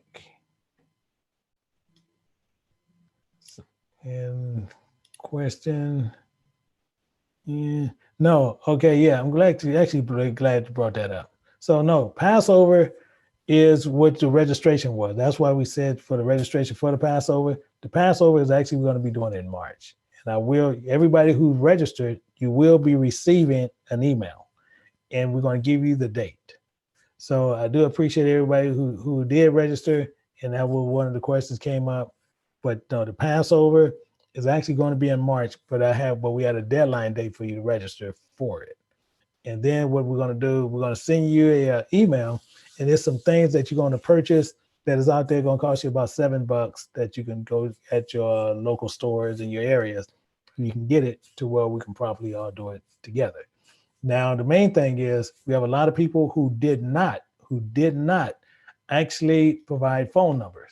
And as we said, you don't provide a phone number, don't think you're getting in the teaching. But they chose to do that, that's fine. And we choose to do what we're going to do, and that means you're not going to be in there. But the thing is, we ask everybody, it's very upfront. The application is completely clear. Put your phone number in there. No phone number, don't expect us to try to do anything about it. Because if you clearly choosing not to follow what we asking you to do, then we truly going to follow through on what we said we were going to do, which does not let you in. So that's why that's happening that way. But everybody will be receiving a another email. All the ones who's already cleared and registered, you will be receiving another email, and you're going to have a private link to come in to where you can see how the actual Passover is actually performed. Technically, what's going on, and hopefully that answered that question. So I appreciate it, but I want to make sure that yeah, because I do know some people was confused on that. They thought that we was actually doing it this night, but that's not actually what's happening. That was actually for you to register to make sure we can move forward, and that's why we did it early to make sure later on we won't be trying to be going through a lot of people to try to sit there and be mixing through people to try to get everything straightened out. We already got it set, so then all we got to do send it out, tell you the things to go purchase, and then you're good. You're good from that point. And as I said, it's gonna cost you maybe about $7. Might not even cost that, but it costs you $7. Depends on where you live in also. Because it could be $7, might be a little bit less. So and it says I have been chosen teaching. I registered 7 times. Okay, so when you registered, we haven't seen it. And then that would let you know, because if you registered for a teaching, I have been chosen for this evening. So again, that was asked. I was just answering that question. That's for the Passover. That's not for this evening. That's being registered, which you're going to receive an email later. That's what that was for. So that's what the question that was asked back here. That's what I was asking. I was actually answering that. And this email still having problems logging into class, and to fill the classes. Okay, so I'm not even understanding what you're saying. Have you chosen the amount needed to fill the class? Yeah, we said all that. All that was said. All that I was very upfront. I said we're going to take about 300 people. I was very clear. See, but now I knew people later was going to start saying they didn't know this, they didn't know that, they didn't. And I was pretty clear on everything. And I have one elder that's out here by me, and he let me know. Yeah, he even told me yesterday when me and him was talking. He said, "Man, you was extremely clear." So I trust that. And it says I need an email address. Email address for what? So this is what I'm saying. So people asking for email address, but for that registration, I'm not giving out. There's no reason for that, because this is how this actually works, because it's been there, and it's been there for a while. And actually, it was even on the homepage of on KJBU. It's been there for a while. We get have broken down and found. I have broken down and found all questions you asked concerning Hebrews 11. Yeah, I'm not understanding what you saying there. So So the main thing is what we want to do is understand what's everything that's happening. And mainly, the questions that was being asked, the same as we was going through. But then the main one is make sure that, same thing if you registered, you didn't provide a phone number, you already know why you didn't come in. So you know why you didn't receive an email. We had some people that I contacted, and you chose not to pick up the phone or to answer. We get that too. I understand it, but the main thing is if we don't talk to you, there's no reason for us to let you through. Because the only ones that was making sure that pretty much they didn't have to qualify is ones we actually personally knew, and we knew they weren't gonna be, they went through automatically. And in you talking about with last week teaching, I'm not sure what you're talking about last week teaching. So last week teaching of what? So Hebrews 11. So the only thing that you can do, you can send an email to me on that, but I don't know what you're asking me about. And I have another question.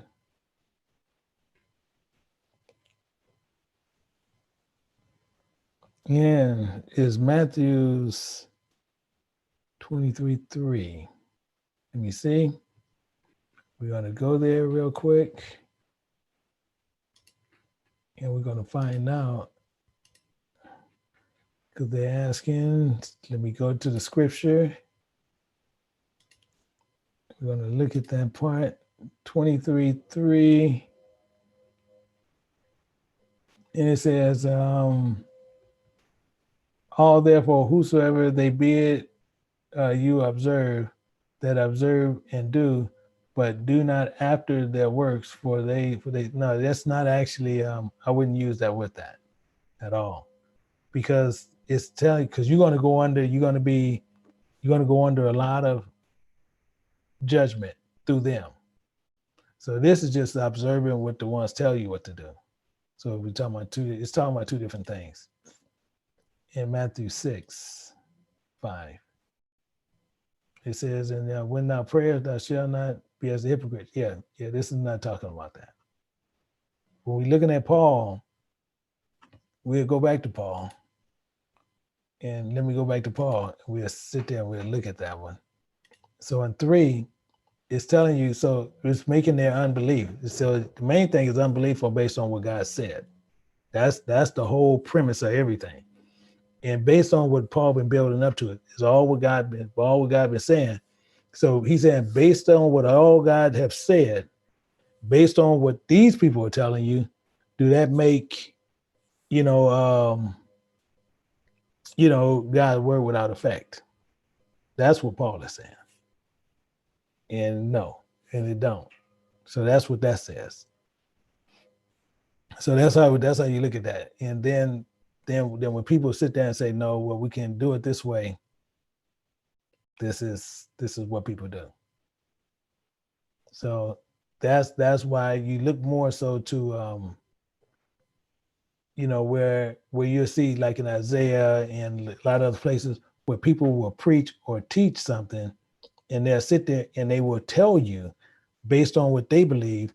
The same as, let's look at for an example, they'll tell you, if you want God to bless you, you need to give, $1,000 or this and that. You give this to this ministry, God going to bless you, or God's going to do this thing this way. And if you don't, then God is not going to bless you. The more money you give to God, the more God going to bless you. Okay. The main thing in here is telling you, and now we're going to go back to it. It says, what if some didn't believe? Is their unbelief the faith of God without effect? Okay, first you ask them, where did God say what you said?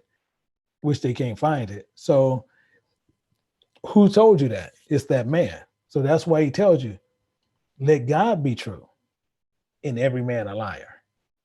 Because man's going to tell you whatever he need to tell you to extract from what he need to extract from you.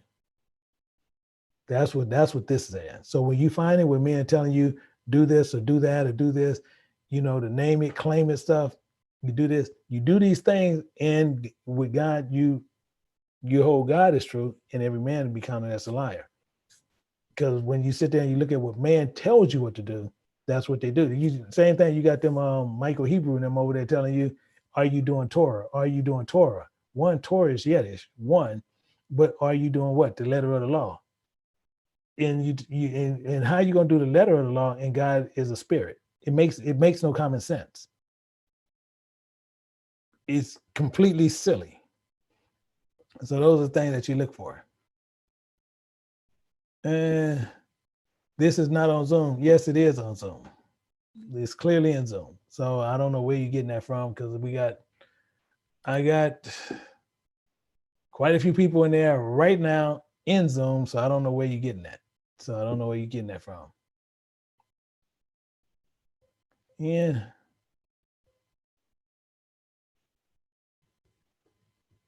Okay, yeah, no problem, no problem. Yeah, just replay it. Just do what you need to do. Okay, and Sister Reese.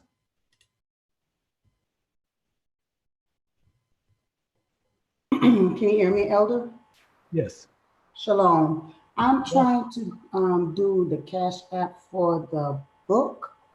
Mm-hmm. Do I put my address and my mailing address, because I'm running out of, not space, but the This, characteristic. well, this is what you do. You can Cash App and put in your email address, Yes, but sir. then as soon as you put in your email address, Yes, sir. then they're automatically gonna know your email address. Then email us, and actually just you can even send it to me. Email us Yes, sir. and give us your address. Okay, because I'm Because, running out of character space. yeah, Okay, thank yeah, you. because you're going to get two things. Because you're going to get the digital copy and you're getting the hard book copy. Yes, sir. And Thank then you. yeah, and I also want to thank some brothers out there. We got a couple of brothers out there that did some things to where we made sure it's a couple of brothers and a couple of sisters that could not actually get it, and literally we made sure they making sure that they're available. So then they just wanted me to thank those brothers out there, and I know some of them is actually online here right now. So same thing, they some of them you may break down, but hey, it's there, and we appreciate it. So so as they doing that, and then we're going to continue to just move forward on it, and those brothers that was having those issues, and what people have to really look for on that one is a lot of them is older people that is actually on fixed incomes. So, and that's the good thing. So that's why a lot of stuff we do, we just don't say anything. And the biggest thing is, I had one brother, he sent something and he sent it in my personal name. And the only problem I have with that is, don't send anything in my personal name, because like I said, we're not a 501c3 at all. So anything that comes in, it's coming directly to me. I'm ending up paying taxes, and it go try with my taxes. So you can send it over to Precept Mastery, and Precept Mastery, then this is profit. So they'll pay all what they got to pay on. So that's fine. That's the problem we don't have. But don't ever think that we're doing this as a nonprofit, because you do it as a nonprofit, that's a whole nother ballgame within itself. But then when people send it in my personal name, it's sending it to me, but I actually had to pay taxes on it. And that's something I wasn't looking to do.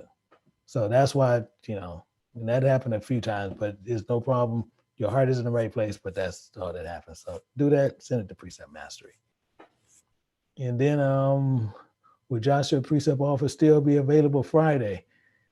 Begin. I don't know.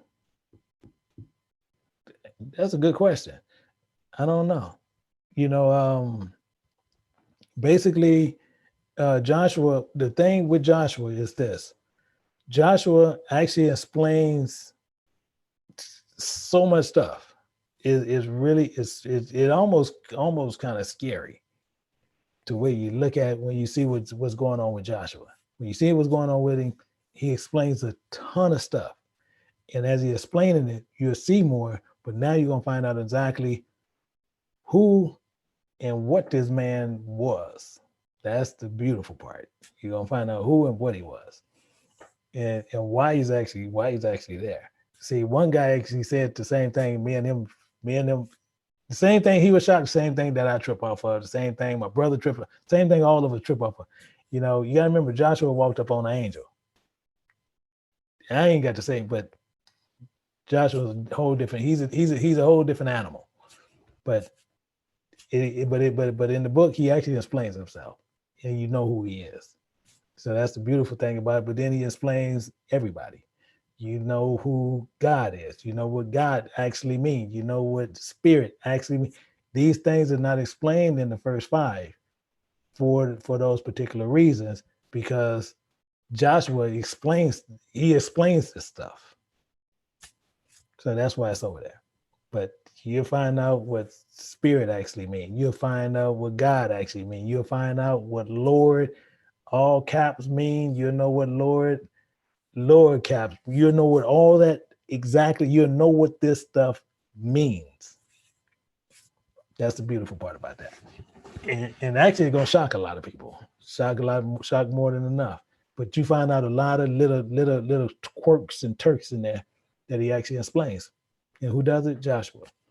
You know, well, I was gonna say, besides that, Joshua, that's the man. And that's why a lot of people kind of gravitate to him on different things. But Joshua breaks down a lot of stuff. So with that, that's why I'm not sure. But you can actually go to KJBU and you can actually click on that link over there, get that, and you can actually send that in there with it. Then that'd probably help you out. And Brother Anthony. Okay, I'm going to move to the next one. Okay, Sister Watson.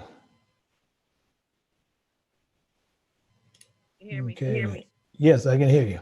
Shalom, Elder Johnson. I just Yes. want to know, to get the book, do you have to go to Cash App, or can we get it from the store? No, right now it's not even at Lulu. Okay, where is that? You can send it to Precept Mastery. You can send it to the P.O Box where you can get both. Okay, so I can get the address for that from. Yeah, the address is Precept Mastery, but the address is on King James Bible University homepage.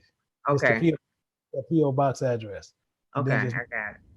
yeah, you go there, go right to the bottom. Mm-hmm. P.O Box 1261, Chino Hills, California, 91709. And then just get a money order and send it. I can't do it like with a debit card. See, if you do it on the Cash App, you got to do what I'm telling you with that lady. Remember, I had to do that before, and you had to help me do that one. Yeah. So. See, that's why I wasn't saying, because normally people just can send it in. But some people are Cash Apping it because they know how to do it. But then what you do, you send, because if not, they just send their email address. We're going to email them back and say, we need your address, because they're getting 2 products. So can I just email you like I did the last time? And when I get the communication class booklet, and do it that way? I don't remember what we did. Because I couldn't Cash App it. So you told me what to do, and I send you the information. And I don't know how I did it. I think I sent it to you, the Cash App you the money, or you showed me how to do the Cash App on my Cash App phone. I don't know how we did it. Actually, I don't forget. I'm gonna tell you got me so up because I don't know what we did. I don't know what we did, but I know you got it. I emailed you, and then however you did it, I got it immediately, and I did with my debit card and got it that same day, like immediately. So I don't know what you did. You have my personal number, right? No. Okay. Do I have yours? Yes. Okay. Email me, and and I'll call you after it. Because I'm gonna be honest, because now I'm kind of intrigued, because I don't remember anything. I'm being honest. I don't remember nothing. I'm sitting there like, man, I don't know what we did. Because now I'm interested in knowing what we did. because I don't know how they did it. Because if I know how we did it, then I can help somebody else. That's kind of why I want to know. That's how you did it for me, because I couldn't do it. And then when I called you, I emailed you, and then like within a second, I had it. Yeah. Did I talk to somebody else when we was on the phone? Oh, and I still got the receipt that I got back. Yeah. Send me an email and then put your number in it to where I can call you. Okay, I'll do that. Because that way I know. Because Okay. because there's somebody else I need to do that with. That's why I want to know. Because I need to know when we talked, and I know that'll jog my memory. Did I talk to somebody and then they walked me through it and then I did you? That's what I need to know. Okay. Okay. All right. So I appreciate it. All righty. All right. And Anthony, I'm trying you again. You're not talking now. I'm not saying. Can you hear me? Yeah, I can hear you now. Oh, okay. I was looking for the unmute button. That's what I missed last time. But I'm somewhat confused about trying to locate About what? the book of Joshua. I'm somewhat want to do the Cash App thing, but I'm not seeing the Precept Mastery. I don't know, whatever reason. Okay, you coming in real bad, so I'm getting pieces. Okay, how about now? Can you? Yeah, I can hear you now. Yeah, I'm just trying to get a grip on purchase the book of Joshua. I'm not seeing the Precept Mastery. I want to do the Cash App thing. Yeah, if you put in King James Bible University, let me see. I know Yeah, it's kind of like you have two sites, a red site and a green site. No. Cash App is on your phone. It's not at the Yeah, website. yeah, I understand. I know. I'm talking about the KJBU site. You have a red site and a green site. So sometimes I don't. Cash App don't belong to them. So I don't know. You talking about two different No, things. no, that's not what I'm saying. I'm saying KJBU site, website. Okay, what about it? I show two different sites. One site is the older site that was green color, and the I don't know where you at because there's only one site there. okay. I don't know what you're saying. I don't because kjbu.org. Yeah, I don't know where you're getting another site from because there's only one site there. Okay, but anyway, I was looking in the resources where you have all your products listed, and I didn't see the Joshua book. Joshua's not going to show there. Okay. Joshua, you'll see the Joshua link and it'll tell you the book of Joshua on those tools. You can click on that and you'll see the flyer come up. Okay, and that's on your website. That's on the KJBU website. Okay, I'll try again. Okay. Yeah, try All it again. You should see it. Okay. All right, thank you. And Sister Smith. Yes, Elder. I just wanted to know if you didn't want the download, because I don't think my computer would take it. If you just wanted the book, how much would that be? Then you just wait for the book to come. Oh, Because I think the book gonna be about $40. okay. So you just wait for the book to come. That's the easiest way to do it. Alrighty. Yeah, because I'm gonna tell you the only reason why it's kind of slick, because if you own an Apple, they're actually gonna do it in an Apple version. And then if you have iBooks, you can do some dangerous stuff with that iBook. You can mark that the same way you talking about marking up a Bible. You can mark that book up in the iBooks that way. Oh. You can do some stuff with that one. that's interesting. Yeah. So it's up to you. Yeah, but it's up to you because I know it'd be in Kindle too. But I'm just saying, an Well, I iBook. have Kindle, but Yeah, yeah, I have a lot of downloads. yeah, it'd be on Kindle also. Oh, okay. Yeah. So it's Thank you. up to you. Okay. And Elder T.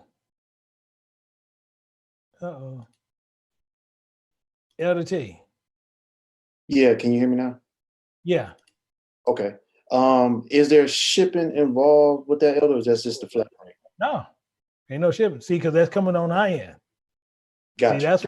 that's what Lulu we fought over the week, but we got it. But yeah, that was a fight.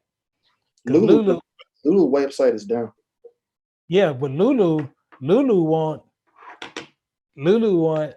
the they were gonna charge $1 for the download. They were gonna charge another I forgot what they charged for the shipping. So the book gonna be available through there after this, and then they're gonna make the book available. Gotcha. But their site is down, is having maintenance problems because I was ordering that Book of Matthews and it's saying the site is down temporarily. Yeah, let me see. Yeah. Let me see. Yep. Yeah, because I know they doing quite a few things right now. Yeah, they doing quite now. They up. I'm on them right now. No, when I was trying to download, I was trying to just right now as I'm talking to you, I was buying the Book of Matthews, and I added it to my cart and purchased it, and it said website is having a temporary problem. Yeah. Okay. Yeah. Because I was over there, but yeah, they could be having those. But yeah, but that's the main thing with that part. Oh, it says your request, and now it's saying, well, unable to handle your request. Your request cannot be fulfilled. Oh, Yeah. Book of Matthews. Yeah. Yeah. We can talk. I can tell you why they're having that issue. I'll tell you later. Because what they're doing, they doing something that we knew they were going to do, and that's why that's why I was fighting to do it this way, to do it temporary. I know something that they're doing. All right. So if when I send to your post office box for the Book of Matthew, could I get that? Because I'm gonna add that in there. Yeah, you can do that. Yeah, you can do it that way. But the thing is, they trying to corner Joshua. So we already know what's going on. So Gotcha. yeah, so I know what's happening. So I'm good. All right. So when I send that, I would send a note and say this additional money is for Book of Matthew. Yeah, and saying you'll get it, and you don't send shipping because shipping is included. Okay. So that's the catch. Most people don't know, but that's the catch. All right. I'm gonna send to your post office box like I did before. Okay. All right, my brother. All right. And Brother Micah.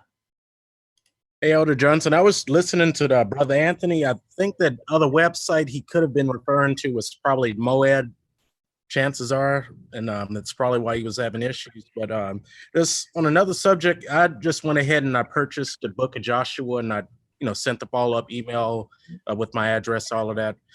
Does Precept Mastery have a new email address? Is it still preceptmastery@info.org, something like that? They have that, but I got to see who's over it, because what they do, if it's not something directed towards specific, they don't answer. Yeah, because I sent the email, yours went through, but they said that the Precept Mastery email is not a real, I guess, existing email address. So that one turned back. No, unless you did it a certain way. Mm. Unless you did it a certain way. So can I get their email? For which one? For Precept Mastery or for which one? Yeah, for Precept Mastery. Yeah, but what email you need? That's what I'm saying. Oh, just wherever the receipts are, wherever they go to. Yeah, because they got quite a few. That's what I'm asking. Oh, they got yeah. Yeah, That's just wherever you send a Cash App receipts to. Oh no, Cash App receipt's going to go through KJBU. Oh, KJBU.org. Okay. Yeah, that's what. So yeah, you can even send it. I can actually forward yours right to who it is, and you'll get a receipt of it. Yeah, that's no issue. Yep, I just sent it through. Yep. So last thing I had was it was about the Passover. So I registered about a couple of weeks ago, got the email, the confirmation. Like, am I good for now?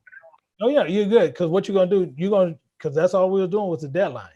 Now you're gonna receive another email, and you're gonna get the date, your stuff to get in, and what you need to purchase. All right, so I'll just be on standby. Yep. Yeah, Got yeah. all What that. you're gonna purchase? Yeah, same thing. What you're gonna purchase? You're gonna spend, anywhere from $4 could go up to $7, and you can go right to like a Whole Foods or somewhere. You can go to one of those places. You can actually go there and purchase it. All right, Yeah. then I'll be ready. Yeah. So it's gonna be real interesting. But then after that, what people will be able to do is then you can actually show your family how to actually do it on that correct date, and it gonna trip them out. It gonna make all the sense in the world, but it gonna literally trip them out. I know my mom, and she's interested, and she was Yeah, telling me to take good notes. Yeah. Mm. Oh yeah. I'm gonna tell you the thing what's gonna happen with most people, they're gonna do is everything is right there in the book. And what they do though, they looking at the letters. I keep saying the same. And when you sitting there, you saying, man, it was right there. Yeah, it's right there. It's right there. Mm. It literally is right there in front of you. But that's why we're gonna do it in that way. All right. Okay, my brother. All right. And then I do know I have a brother I actually want to talk to you too. All right. I'll bring my because I know they calling you the written communication addict. So somebody want to talk to you. All right. Kind of pick your brain for a little while. All right. So, okay, no problem, my brother, no problem. And I believe we have everybody. Everybody else.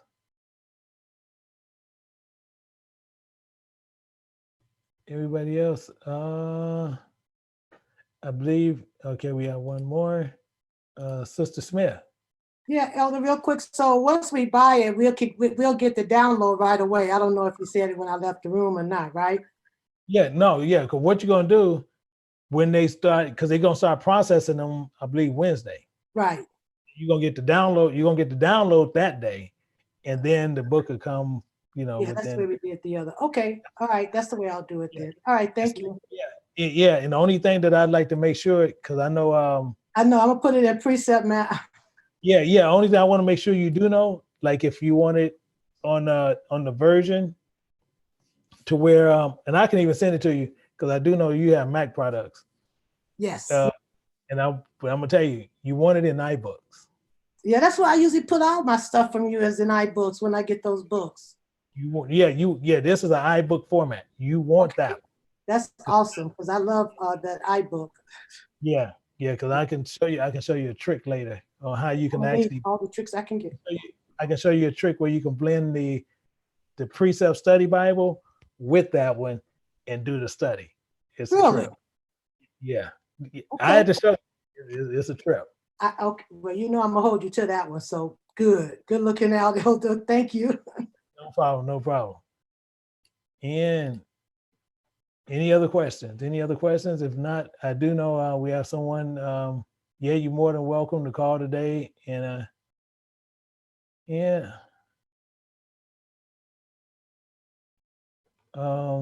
with the address, Sister Victoria, you don't have to send $1 thing. All you got to do is email me your address. You can email me your address and we can take care of it from there. And then I believe we have everybody else. Elder Smith. Shalom, Elder. Did you get my emails yesterday? I sent it again. Yeah, actually, let me go back in there because I want to make sure that was the correct thing. 1 second. And we have I got the hint. I won't send it to your address. Yeah. Oh yeah, man. Yeah. Oh yeah, because that's even because I'm looking right at it here, Yeah, because I got it from your cloud. Yes, got it. I think that's how it went, because I did share. Yeah. Oh yeah. But I'm gonna tell you what. Actually, I'm clicking on it in this presentation. It's saying you stop sharing it. How did that happen? I don't know. I'm clicking on it. It's literally telling me that right now as I'm doing it. Telling me stop. I'll talk with you later, Elder, figure out how to send this right then. Okay. Okay. So everybody else, I believe we are good. So hopefully, I want to make sure we got that. Yeah, so everybody else is good. So hopefully as you go through, but make sure if you guys make sure that if you want to do the Joshua, and actually let me see if I can pull it up real quick. If you guys want to go that direction, and what it's doing is one thing in let me see if I can get that there. Yeah, can get it there. So basically this, if you guys haven't had a chance, and basically this is what you guys can actually see right there. And basically this is where right now it's actually on sale. You can actually go over to KJBU. You can actually get this same thing to which you'll click on it, to where you can get the address on where you can actually send it to. And with that, because at the bottom it's showing you the address to send it to and who you make the checkout to. And then with that, you will actually get a digital copy as well as the hardback copy. And then what happened after that time, after it goes out, what's going to end up happening is at the Lulu actually going to release it. And Lulu actually, you end up just spending, I think they got it raised at $40. And then if you want a digital copy, you're going to have to pay $39 for the digital copy. Technically what's going to happen. So right now you can get both. They're doing it at that price. So that's why right now we're doing it at that. But based on what was in there is the reason why they want to do it that way. And it's the book of Joshua. See, I don't see some people asking, what is that book? It's the book of Joshua. But all my books always had it. It tells you right there. It tells you what the affiliations, the name meanings, and word meanings are in that book. So you get those. And that's the key on what you're going after when you go in those books. When you're going into the Precept Study Bible, when you're going into any other book that we actually produce, that's what you actually seek. You're not going in there just getting the book to just having the book. You're going in the book to where you can understand exactly what is being said in the book. That's the purpose of it. The reason why we need to actually, let me just do it this way. Easier to do it another way. Let me do it this way. Besides doing a lot of explaining, it's easier sometimes to do it another way. So, because I see the gentleman, he's asking that question. So it's easier to do it this way. Let me do it this way, and then this can work out. And this is for in queue of, this is for him to where he can actually get the understanding of what I'm talking about. Because I'm not sure, because this is my first time actually even seeing him there. So to help show what's going on, to help explain some of this. Oh, this is why, wait a minute. Hold it. Let me take out something.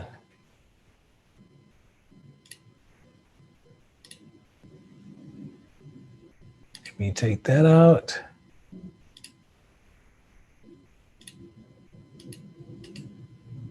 And now let me take this over. Okay. So now this will be better to show you. So to show you what's going on, and the reason why I say you get the book, don't get it for just the book itself. You get it based on the affiliations and the precepts that is in the book. That's how we run here. So the same thing is, this is the Precept Study Bible that we actually have. So the same thing, what you see here is running the same thing, but the other one is running a little bit more on what's happening.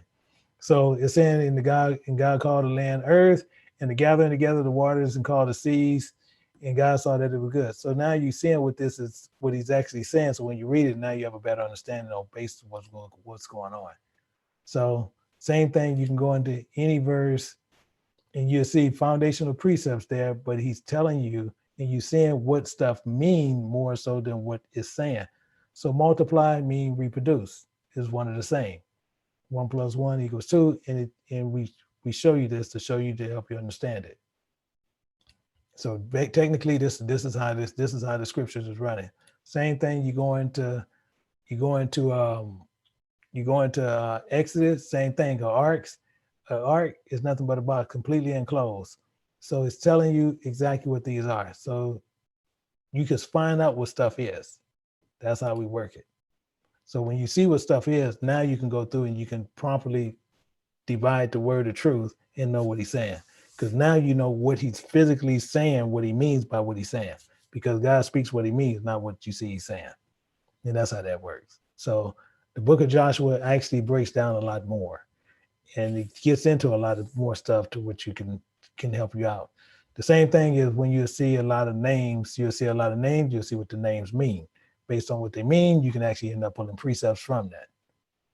And that will help you out a great deal. So and basically, even like if some people go through the book of Joshua, for example, Joshua, you might have some people might get it, don't sit it, like sit it and forget it. I'm using somebody else's quote. But the main thing is this. Say like if a girl or a husband and wife getting ready to have a child. The book of Joshua is like just to name a child. That's one of the main ones to get. Why? Because you're going to see names in there and it's going to tell you exactly what the name mean. And you can give that baby a true Hebrew name and you know exactly what the name mean. It's going to trip people out because now you're going to give them a name. It won't be the normal name that you give people. You know, everybody has the same name, or you give them Kawisha or some name that we done joined up and made up. Now you'll see actual names and you'll see what the name mean and you'll know what how that name functions in the Bible. And then you name your child according to that. So it does all that. So in the same thing, you'll see that in the Precept Study Bible, to where you'll see what names mean. You can actually, let me see, if you want that one, I'm going to show you, you can actually go to KJBU. You can actually go to KJBU. Actually, let me see if I can do that real quick.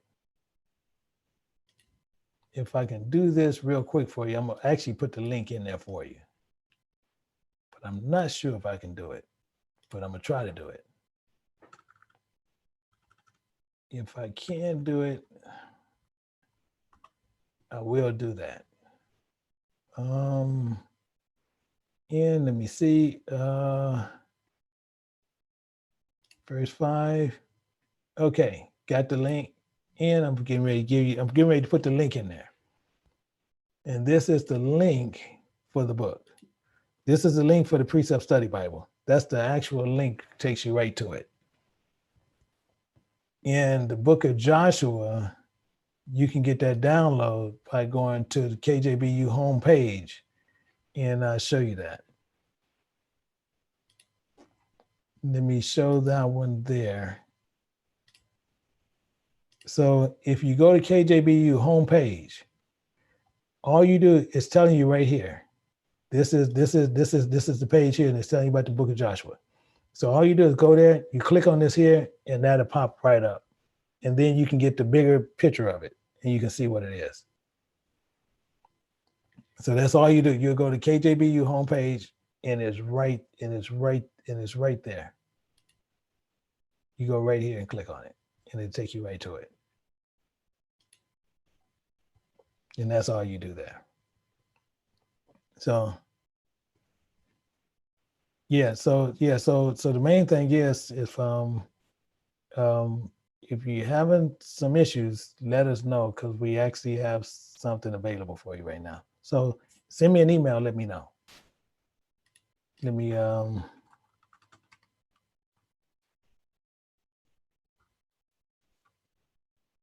can send me an email there, and we can take care of it from there. So those are the things that you do. but make sure when everybody do this, you know, anytime you go through the Bible, you want to be able to go through it with understanding, always with understanding. Always know what he's saying, because once you know what he's saying, you know what he's meaning. It's the same thing if you tell your child, don't touch the stove. But what do you actually mean by that? So you need to know what you mean, and the child learn what you mean because you already told them before the meaning of it, because the stove is hot and you can get burned. So when you tell them don't touch the stove, they know what you mean by that, and they have the reason for that. That's what's going on. Oh, that's Quinn. I'm gonna call you when I come off. Yeah, I'm gonna call you when I come off. I didn't know this. Okay, so yeah, I'll call you as soon as I come out of here. And this is one of the. He's actually in college right now, so we're gonna take care of some stuff for him. So we'll make sure that's done. And actually, we have well, let me take care of you offline. We'll take care of that. So, but the main thing is what you want to do with this is make sure all the time on what we do is what stuff mean.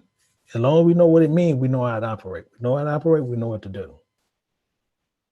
Because we don't know what to operate, we don't know how to operate, we always fumble, we always stumble. And that's what happened. So with that, I think we got all the questions worked out and everything else done. Because I do know I'm gonna deal with Brother Quentin as soon as I come off, and I do know that I'm gonna have to talk to Sister Watson. So those I'll be taking care of. But other than that, I appreciate everybody who has signed in. Make sure that you guys take care of that. And then too, on the fringe kit that actually going to be available, I think within the week or so. And they're going to have a free version out to where you can actually get it to where you can do like 1 or 2 shirts at a time. And it has one to where you can constantly repeat it. And I think that one, I think they got it at 17 to $20. I know it's one of those prices. And then you don't never have to do anything. You can do all your shirts, the women cavasaws. I think I'm pronouncing it right. Cavasaws, you can do all your cavasaws. You'll see properly how you make sure you can always do your stuff. Make sure that you're always done. You ain't got to worry about going purchasing some more. You ain't got to worry about none of that. Literally, it saves you quite a bit. So that will be available. They have a free one, which all you do is pay for the shipping. The other one is another one where you have a tool to make sure that you can properly always do it. Technically what's happening. So those will be available, and make sure it's to where you no longer have to spend the $60, $70, $80, $90 for a shirt. You can literally go buy you some regular undergarment shirts or whatever you want to use to fringe it and make it look professional. Technically what you'll be able to do. So those will be available to you. One is free. You pay for shipping. The other one, I believe it's $20, but I know it's less than $20. That I do know. And the other one, and literally you can do it all day long. So those are the things that will be available, and they will be available to each and every one of us. So with that, so just look for that, and that'll also be available over at KJBU, but I do know they're going to actually put that on Amazon, and it'll be available at Amazon to where you can actually do it. The free one going to always be available over at KJBU.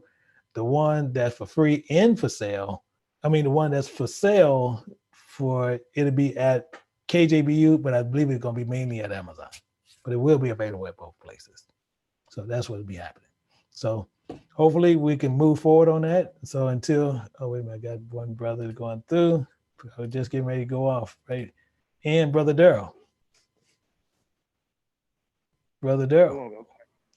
All right, you doing? Yeah. I'm doing good. Hey, I just sent you an email. I sent you a text on your phone if you can check it. My email for some reason is down, so I was checking on the Passover thing, and my email is down. I can't. I see. I'm looking at your email now. I'm looking at your text now. Oh yeah, you covered, bro.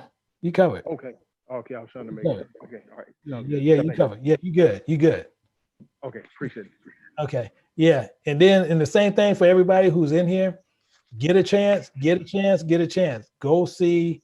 Actually, I'm gonna take you to the brother site, because the only reason I wasn't gonna premiere it over here with me is because I want to make sure he actually get the hits on what he, because he's trying to do something. And I want to make sure he gets what he needed. And I want to show, because I'm gonna tell you, you need to see it. It's only about 23 minutes. And I'm gonna take you to the page. And actually, I'm gonna even put the link. I'm gonna let you even do that favor. I'm gonna put the link there. 1 second. Put the link. 1 second. Let me put the link there, and so where you can actually see it. And I'm gonna show you the one I want you to see, because I'm gonna tell you it's pretty good. But let me put the link there. That is the link to his page. It's going directly to his page, but I'm getting ready to take you to it and for you to see it, to make sure before we go out. And as we walk now, this is the one right here, is Tao Part 3, Chin Check. That's the one you want, Chin Check. And if you click on that one, this one is actually a whole different ball game. A whole entirely different ball. You need to see it. You need to see it because he is explaining some things. So make sure you see it. Chin Check. It's 24 minutes. Chin Check. And actually, he actually speaking about Dao now, and pretty much making sure if Dao says anything else about his wife or him, he will be going to Tennessee. And that's why pretty much based on the past month or so, through all what everybody was doing, and a lot of stuff what he did himself, Pastor Kelly, Dow pretty much tried to do something, but he explains all that, but he pretty much kept him shut. Same as Michael. His real name is Michael Williams, but he goes under the name of Michael Israel, which is Michael Hebrew, because he's not Israel. But he literally checking them hard in this video, and you'll see what he's actually doing. So same thing, share it, show it, and you'll see he actually got them pinned. You'll see he's pinpointing stuff that you won't believe. And he got more information on him that he actually Dow probably don't even know. So that's why Dow kind of just need to keep his mouth shut. And pretty much that's what he's doing. That's why he's saying the same stuff he's saying, and that's why he want to move away from what he's moving away from. But him, Little Rufus and Michael Hebrew, pretty much they know to leave Kelly alone. Because Kelly is very, very serious, and one of the main reasons is I applaud this brother, because this man sat there and made statements about this man's wife and what he was going to do to her, and he's been shutting down from that point out. Do I blame him? No. He's sitting there, made statements about his wife. He's checking him on it. Now Dow want him to get off of him, and Dow don't know what to do. So that's the problem. And it kind of reminds me of Buster Douglas versus Mike Tyson. Why do I say it in that way? Because Pastor Kelly has about 642 subscribers. Dow has over 100,000, but he's getting slayed by this man, David and Goliath type. And he's being slayed by this man, tooth and nail. So that's one of the things about it. So with that, get a chance, please go see it. Other than that, as soon as I come off, I'm gonna make a couple of phone calls and get with that to where we get some things corrected. So until Tuesday, we will be going back through the reading communication, which I do know, and same as everybody else, I know a lot of you guys are in that class that's over here. We're going to be pushing through it. We're going to be looking for what we need to do. And on Wednesday, we're going to pick up with our weekly study. But the main thing is, I want to make sure that everybody on the written communication, we're doing what we need to be doing, and I want what I want, because we have to make sure we know what we're talking about in that written communication. You know, I'm very happy. I'm really happy on how we've been going through and how a lot of you guys is really grasping this. It really excites me more because it pushes me to do more to help make sure we all understand the same thing. So with that, I appreciate each and every person. So as we continue, and so until Tuesday, I say to each and every person, a shalom.